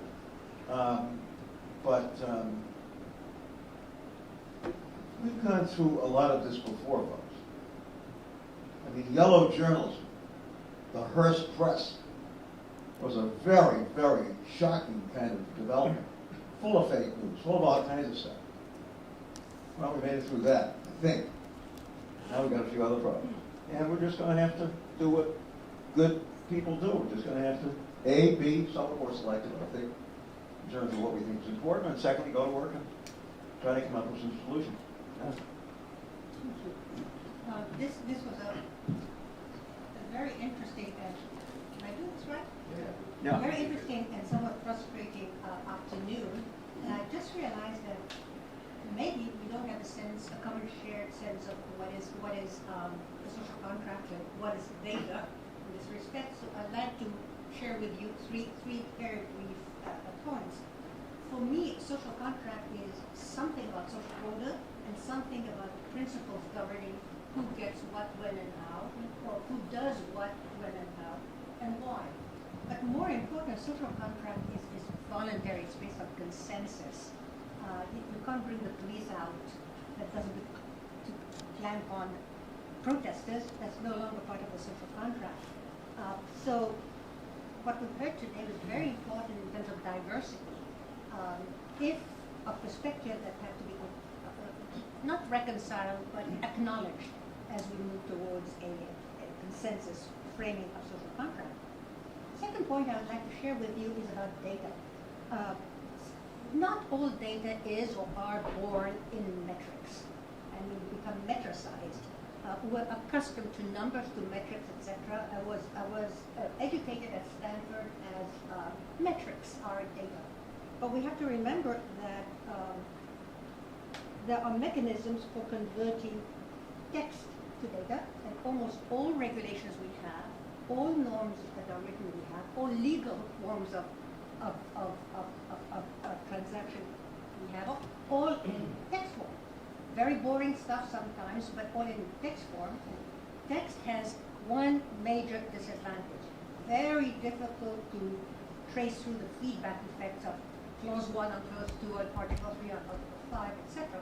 So what we've been doing at MIT is to metricize and develop structural models of the texts themselves and try to understand, for example, the GDPR is a good example of what we've been working on. Which are the articles that seem to dominate weight most? What are the feedback implications of if this article operated very well, what impact would it have on another? And I think this is important because it's the flip side, the other side of what Sandy was talking about in terms of metrics and data. And that allows us to really reconcile, deal with information of various sources, whether they're born as metrics or born in text. And my last and final point has to do with policy. I just would like to remind you that policy is data. It comes in words, blah, blah, blah, blah, blah, blah, blah, but it is data.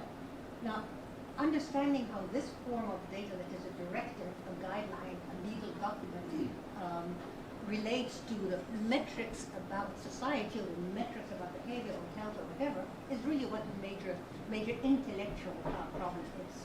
So back again to the last speaker's comment, what is the problem for us as a whole?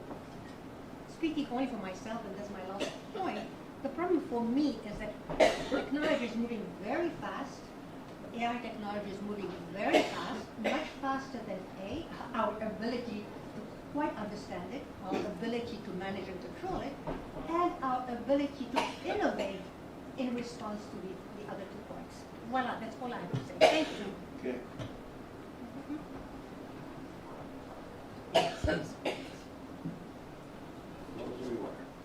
Hi everyone, my name is Fernando Moreira. I'm also with EY. I'm a Global Tax Innovation Manager.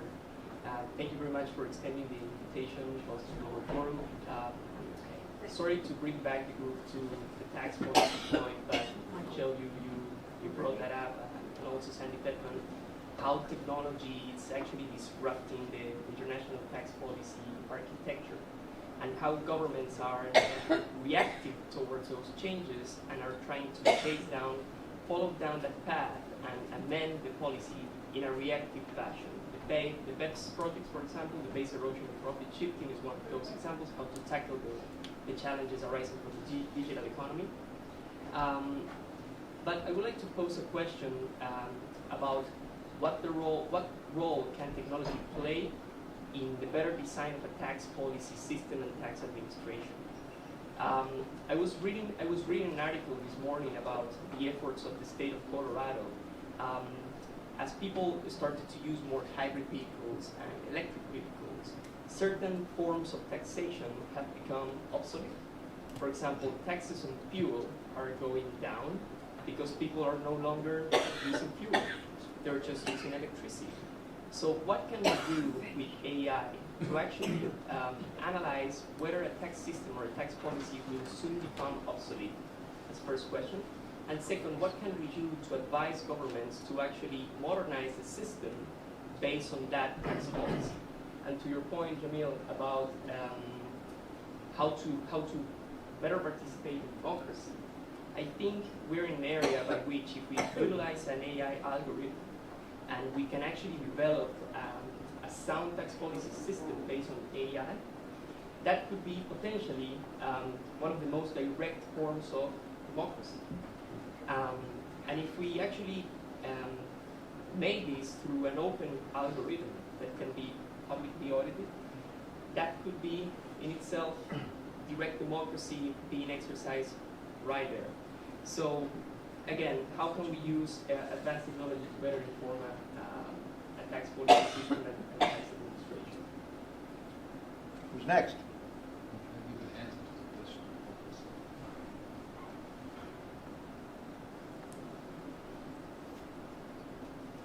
So, President, you asked about the risk to democracy, and this is something which is also of great concern to the European Commission. In fact, before last European elections, we adopted a big package on how to protect democracy from foreign ingerence, disinformation, and so on. I would say, generally speaking, it's very important not only to look at the individual perspective, namely the issue of access to information, but to look at the systemic function of the fourth estate.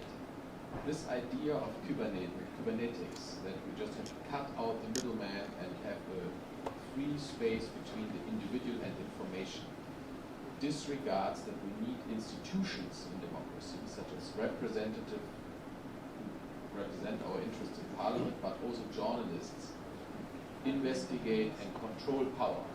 So I think, the impact of technology as we see it in the Commission on, as we see it in the price of journalism is very, very bad, because journalism goes down the drain. Investigation of power, whether public power or private power, is not happening properly anymore.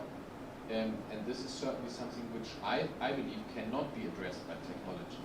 This is about money.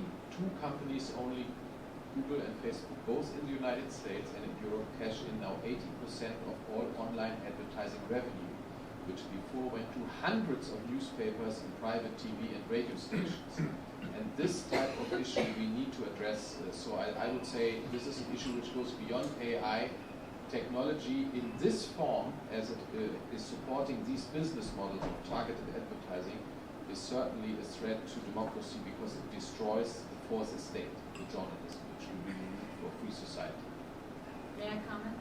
Elizabeth, So I don't really need our the list mic. is expanding again. Yeah, expanding. Well, I mean, first of all, I think you're totally right. Journalists, I mean, democracy, I was a little surprised to hear that AI might be a solution to some of this. I mean, democracy is in part voting. Nobody's really talking about voting. We do need to ensure the security and the rights in voting systems is a really big issue. Another, that's in terms of individuals' access to democracy. A second part of democracy is information, and it's totally journalism, local journalism. That's a social movement issue.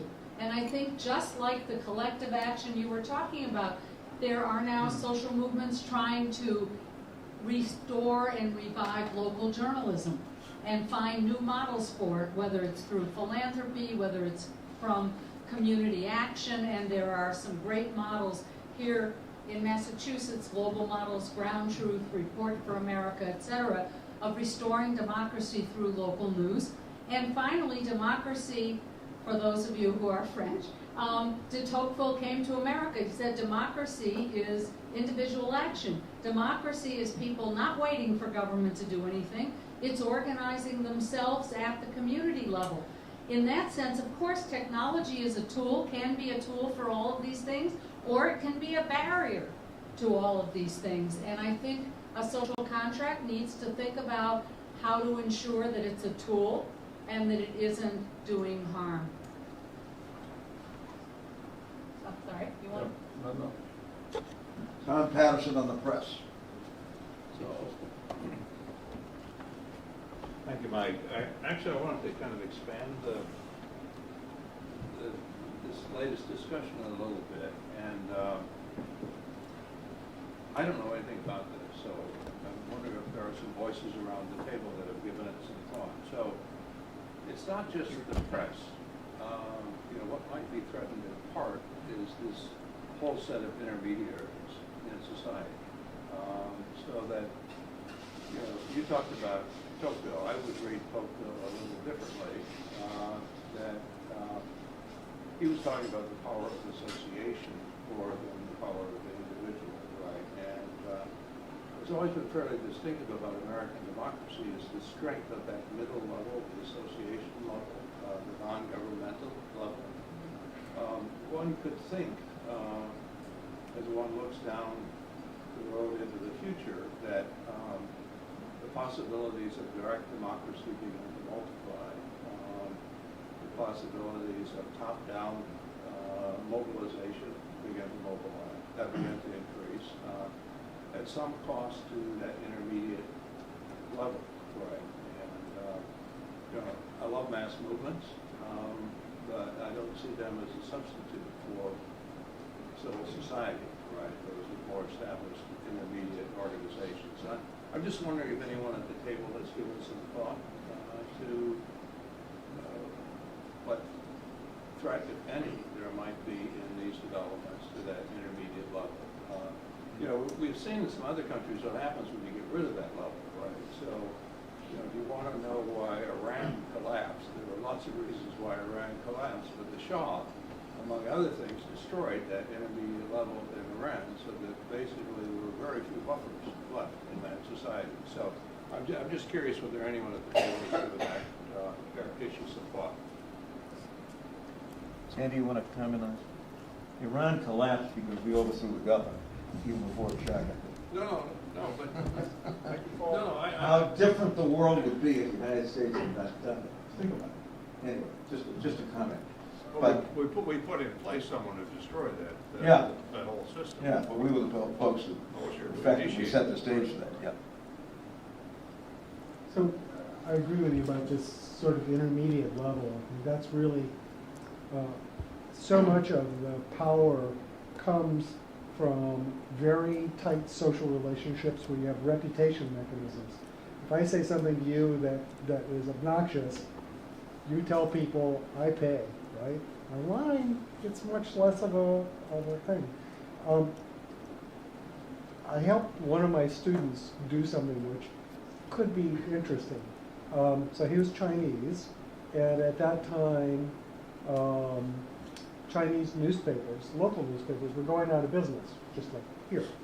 And so what he did is he made something so that they could get online very easily and make income from the big guys like Alibaba. And apparently that worked pretty well. I can't testify for the truth, but it seems to work that the local news people are making their money off of this sort of global infrastructure. So maybe that's, to think it through, check it out, but maybe there's a possibility there. Just 2 points, and then Kitty and I are going to leave you, and I'm going to turn this over to Tom. First, I think our founder and inspiration had something to do with creating an electronic newspaper, which is now read by how many people? Billions. Vietnam. Very interesting. It got him thrown out of the country, but it's still going, right? And you're getting back into the country. Secondly, on a somewhat different note, but think about this. We're now about to go into, as a matter of fact, it's tomorrow, isn't it? We're having a primary in the municipal election in Boston. Are we not? Isn't that tomorrow? I've never seen a city council race, Tom, quite like it. Dozens of new candidates, enormous diversity, a great amount of activity. I mean, city council primaries in this town was dull as dishwater. And the same people kept getting elected over and over again. Don't ask me what's happening out there, folks. But this is very, very different. You all know a lot more about this than I do, but I kind of have a feeling that, new institutions, new forms of communication seem to be sparking an extraordinary. Global student strike, 4,600 separate events, international, by kids. Take a look at the results in the midterm elections last year.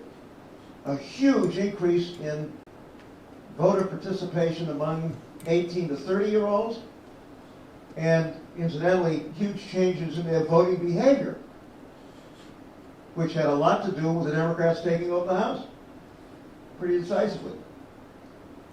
Let's be thinking about this as we try to come to some conclusions before our December meeting. Ton, you want to take over? Sandy, have something want to say something, Sandy? We'll give Tom the mic and then Yeah. he can Thank lead the you. discussion. Thank you all very much. Learned a lot tonight. And one of the things that we often talk about is the color revolutions and the Arab Spring. And people put a lot of faith in these new electronic mechanisms, but they seem to be good for overthrowing things, for making a lot of noise, but they don't seem to be good for building institutions that can pick up the pieces afterwards. And I think that has to do with these local institutions that are more face-to-face. This is one of these sort of opinions that's grown up quite broadly in the communities that I work in, is that good for acute action, bad for long-term action. And we don't really have a replacement for town halls and unions and things like that for that longer action, and how you would couple that to the digital action. So I'm a great admirer of Mike's ability to moderate the discussion about something that he's not expert in. I'm a great admirer of that skill. I don't have it. I know more about social contracts than I do about what's being discussed today. I do have an old skill, I think, that comes in handy. I was a pretty good quarterback back in my younger days, and the ability to pass a microphone but let me ask you a question here, just for starters. I want to, and then we just kind of get you back into it. I was really interested in this auditing idea. I don't know where we're going to go with the social contract. If you think about it, it could be very general, in which case we probably wouldn't get into particular mechanisms. Conceivably, we could, well, dig into some mechanisms. I was wondering with the auditing idea, whether there are particular problems when you come to think about auditing in this space. Some of you, I'm sure, have seen with data, the current controversy about the Russian doping, in which it appears that in passing on the doping information to, as they were required to do to get their athletes recertified, they apparently manipulated the data on the way to the auditors, right? And the only reason they think they caught it was because a whistleblower had provided some of that data earlier and didn't match what was found with what they gave them. So I'm wondering if you want to talk a little bit, help us to think a little bit about whether there's some particular issues around auditing with data. Sure, I'd be happy to talk about issues. So you bring up the issue of data fidelity. This is a huge issue. Companies don't love to be audited, and if I'm using automated means to try and collect data from them, there's always the possibility that they will identify my activity and feed me bad data, when the Russians fed bad data to the doping authorities. In that case, you can make my conclusion whatever you want. So it's very important that I try to stay as independent and as invisible as possible. So any sort of requirement that I have to announce I'm going to, right, it's an invitation for the results to be meaningless. Another crucial problem is access to data. We're sort of whack-a-moling these online systems where I can write a piece of software to interact with it and conduct an experiment. But there's plenty of systems of consequence that I just can't touch. So for example, systems that do credit scoring now. Right? If I want to interact with them, I have to generate loan applications that require social security numbers, and now I'm committing fraud. So I just can't do it. Or systems used by law enforcement. Right? They're not connected to the public internet. How do we audit those systems when no one will give you access? There's issues with the level of sophistication of the system acting behind the scenes. As we talk about AI becoming more and more sophisticated and learning in an online fashion, my ability to probe it actually becomes much more adversarial. Right? It's learning and reacting to me, potentially defeating my attempts to understand it. And then there's legal. Right? the legality of what I do is very unclear in this country. And I'm not sure about what the situation is in Europe. So with something like GDPR, which I absolutely support, if I'm getting data from some company, and it includes people's data, right, it's GDPR encumbered. So now maybe I can't conduct the audit in the first place because now I'm in violation of the GDPR. So there's complicated legal issues here that we have to suss out if we're going to keep doing this. Well, it's a new occupation. And that'll solve the jobs problem. We'll all be looking at the bots all the time. Thank you. I'd like to speak to that point. I think that your embracing the term audit actually solves a lot of the problems. Now, you're right, as discussed earlier, audit against what? But once you establish auditability, you guys are I've been a lawyer for 15 years. There is a legal framework. Yes, there is fraud, but businesses design their processes around compliance. Yes, there can always be fraud, but by creating the concept of an audit, you're putting every business on notice that they need to provide certain data that meets a certain standard.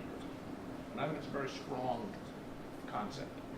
This concept of process is critical. You don't know how many companies I've talked to who just have not thought about any of these issues. Right.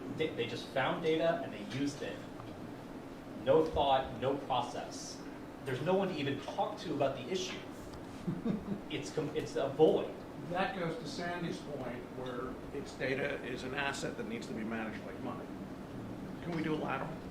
So the two things I mentioned that are worth pointing out. One is, if you look at this data layer that's on a blockchain, for instance, like in Estonia, that means all transactions within the government are auditable, and they can't really fudge the data very much because it's on an encrypted ledger that's extraordinarily difficult to fudge. And there are some things you can do around the back, but you know. And then the GDPR thing is addressed if you have these sort of data cooperatives. I and my people can agree that we, owners of the data, are going to audit these services. It's not everything, but it's a lot of the things, and I'm like 100% for audit. The only comment I make is we don't know what to audit against, and it will change. As soon as we sort of start auditing this, they'll go do that, right? Okay, but if you say we audit, we want to have a complete trail of all the processing of data, that's already standard. You start, so that's I want to finish up the audit. It was from about an hour ago. I think we're done with audit. Well, I mean, on the auditing point, I think my concern is sequencing. So I actually do something very similar. I'm a fellow at the Berkman Klein Center here, but I'm also the founder of a consultancy called Hacky Lawyer. Basically what I do is effectively law and policy red teaming, but for startups that are working with AI, blockchain, other emerging technologies. Also involved with the computational law report that we're launching this fall. But my point was to, this framing of data ownership. I'm really concerned with that framing. Daza and I obviously wrote an article about this last year. I think on many levels. Firstly, I think that it's a very sort of biased perspective. It's very much driven by the global north and sort of a Western capitalist notion of how we view data. And I think, of course, it leads to sort of inadvertent commodification and the sort of poverty-like treatment of data. And I also think it's unnecessary. So a lot of people in the U.S. have sort of been inspired by the GDPR and then end up talking about data ownership, which for me, as a cross-border trained lawyer with a lot of experience with working in the EU, I don't really understand the framing because it's not a necessary concept under the GDPR, and yet we can sort of effectively protect rights. I also think that it's incredibly dangerous. So actually what I'm researching here at Berkman is the convergence of speech and money in the form of digital assets.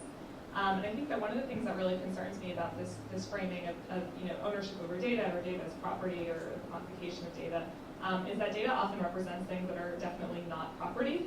So very often data will represent things like speech or expression.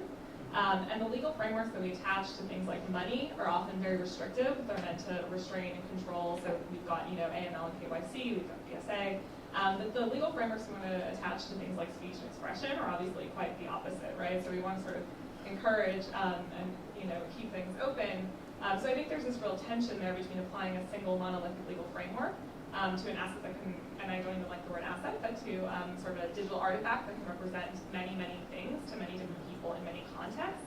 And then I think there's also just sort of the fairness piece of it, where I think, audits, again, it sort of depends on how you integrate them. I think the points made by our European representatives here around sort of the ex-ante approach of impact assessments, and not just data protection impact assessments, but sort of algorithmic fairness assessments, and baking these into the requirements so that they're part of the design and build of the system rather than just sort of ex post when they may have already had the sort of negative impacts on people, and irreversibly so if it's an impact on their life or economic status or some other really critical factor. So I think it's really just, if we're going to talk about, sort of the social contract and the rules, I think we have to be careful about the framing. And I think this framing is often driven by a very small group of people.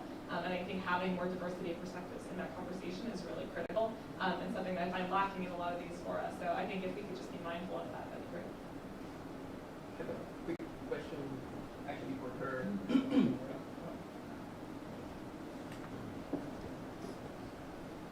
Thanks very much for your insights. I didn't get your name, but oh, sorry, Elizabeth Renier. Elizabeth, it was really interesting. Prior to coming here, was reading a couple of case law. I'm also a lawyer by background, tax law, so the level of boredom can go up fairly quickly. But essentially, I was reading that there is a case called Bernstein v. Department of Justice, by which the court held that code is essentially protected by free speech by the First Amendment. And therefore, pretty much you can program whatever you want, post it anywhere you want, because it's protected by the freedom of speech. And there's also a settlement in a case called Cody Wilson, the Department of Justice as well, by which this guy posted code to 3D print guns that was readily available in the website, and 100K people downloaded it like this. So what I wanted to ask you is whether, although code might be protected by freedom of speech, First Amendment, whether you can actually regulate the application of that code, and how can you actually do that?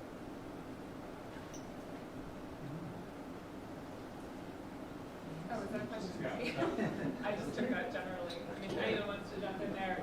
I mean, I think for me, the sort of takeaway point is that you can't have a single framework. So I think that it has to be contextual, and I think sort of Helen Easton's work and some other scholars have thought about sort of contextual privacy are equally applicable in the context of automation, data, AI, blockchain equally. I don't have a specific answer to that. That's literally what I'm here to do this year. So maybe we can keep in touch and think about it. But I think this comes up, for example, it's come up a lot in the context of Libra, right? So Facebook has made many claims that they won't be commingling social and financial data.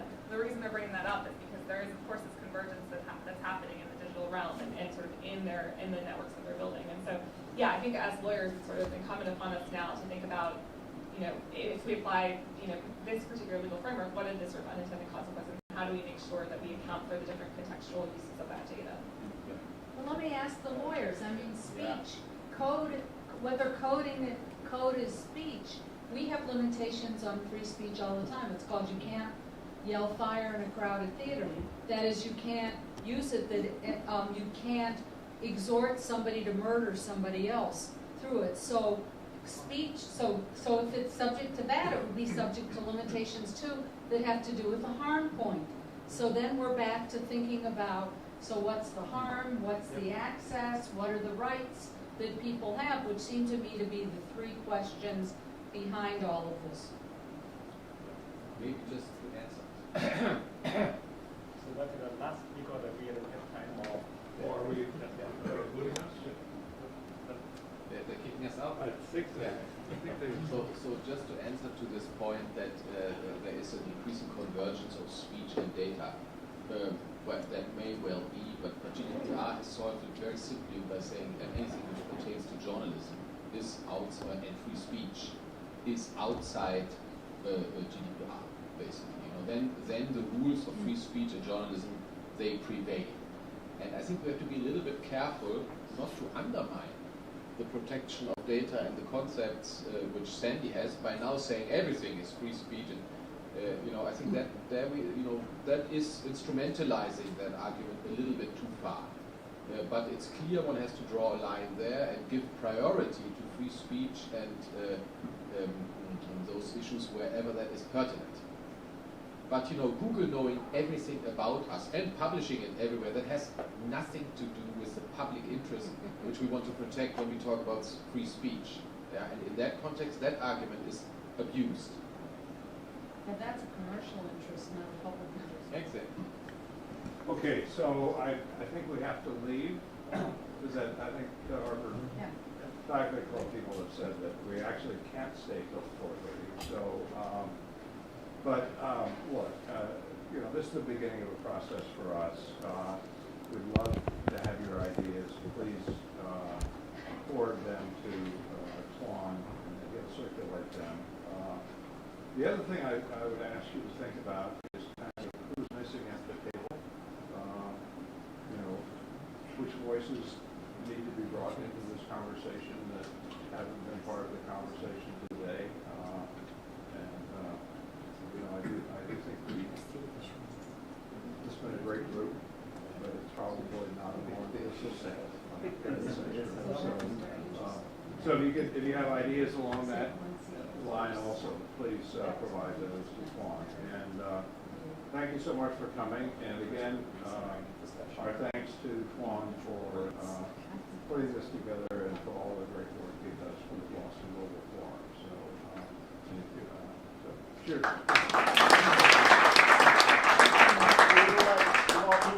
We send that we have email group AIWS submit group email so we discuss more or let some conferences. Send them all a reminder. We want some feedback. Great to meet you.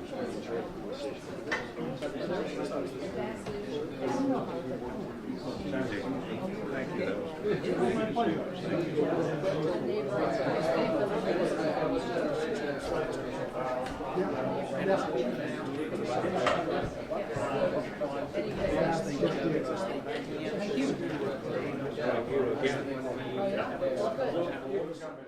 Hi, it is my honor and pleasure to have a presentation, even in video message, about AI and the Internet. This is Hiroshi Esaki, who is a professor of the University of Tokyo and is serving as a board of trustee of the Internet Society. Internet Technology and Governance since 1992, and serving as a director of WIDE project, which initiated and led the Internet deployment in Japan since 1978. Today, I want to talk about my view on AI, data, and the Internet. This slide shows the challenges and opportunities of the recent Internet. These are trust of the data and information provided by the Internet, fragmentation of the Internet, edge computing from centralized computing at fragmented data centers, cyber first and Internet of Functions rather than Internet of Things, global versus nation on policy making, and digital transformation of the industry segment based on Internet by design. Because of time restriction today, I want to talk about item 2 and item 4. Okay, first about de-siloing. The system before the Internet in IT and ICT industry was stove and pipe structure, which is aiming the vertical lock-on business structure. This structure is also seen in a lot of existing industries. And this is a big obstacle and hurdle for the full deployment of digital transformation or digital innovation with big data with AI. Now, what we have to achieve is de-siloing of this business structure. This means we have to change the existing stove and pipe business structure to horizontal, cooperative, global system with data-centric platform. This is because IoT people loves own private silo, and this is a risk of the Internet by Internet of Things, or maybe by the AI and by big data. This is because AI and big data people may also love their own private silo. The structure is not the Internet without capital I, but an Internet. Poor security measures because of private silo, which is not directly connected to the Internet. Closed, open source, cloud platforms which do not have appropriate interoperability for end users.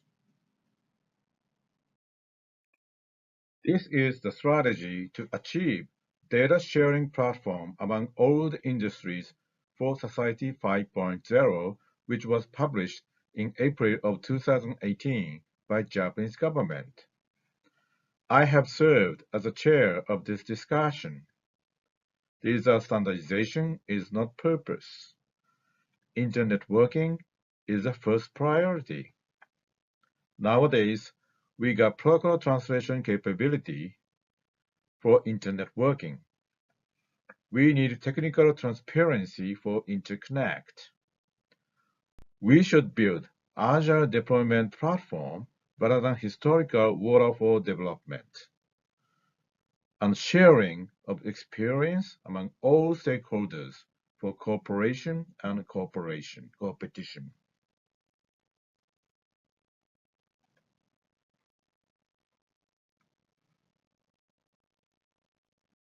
Now, about unwiring, or we could say unbundling, of functions and services by digital by design. Digitalization and virtualization leads the migration from the current digital twin, cyber first, and also leading Internet of Things to Internet of Functions, IOF. This result came from the consideration digital key or digital cache. Also, when you lose key, you do not need to care because you can easily reissue new keys with invalidation of lost key. In the case of digital cache, as all of you realize already, a lot of new values can be obtained by digitalization. Digitalized key or money can obtain infinite doodling capability for new values, and physical object status of key and money is big inconvenience and obstacle for sharing economy or digital innovation. So, we can realize that physical objects such as key or money are entering into the Internet of Functions IOF from Internet Things IoT. Actually, one typical example would be 5G in mobile networks. Functions can be generated in cyberspace, can be moved around both in cyberspace and physical space. Sometimes printed out to physical space, but it is actually included in cyberspace. Thank you for listening to my talk. Hi, it is my honor and pleasure to have a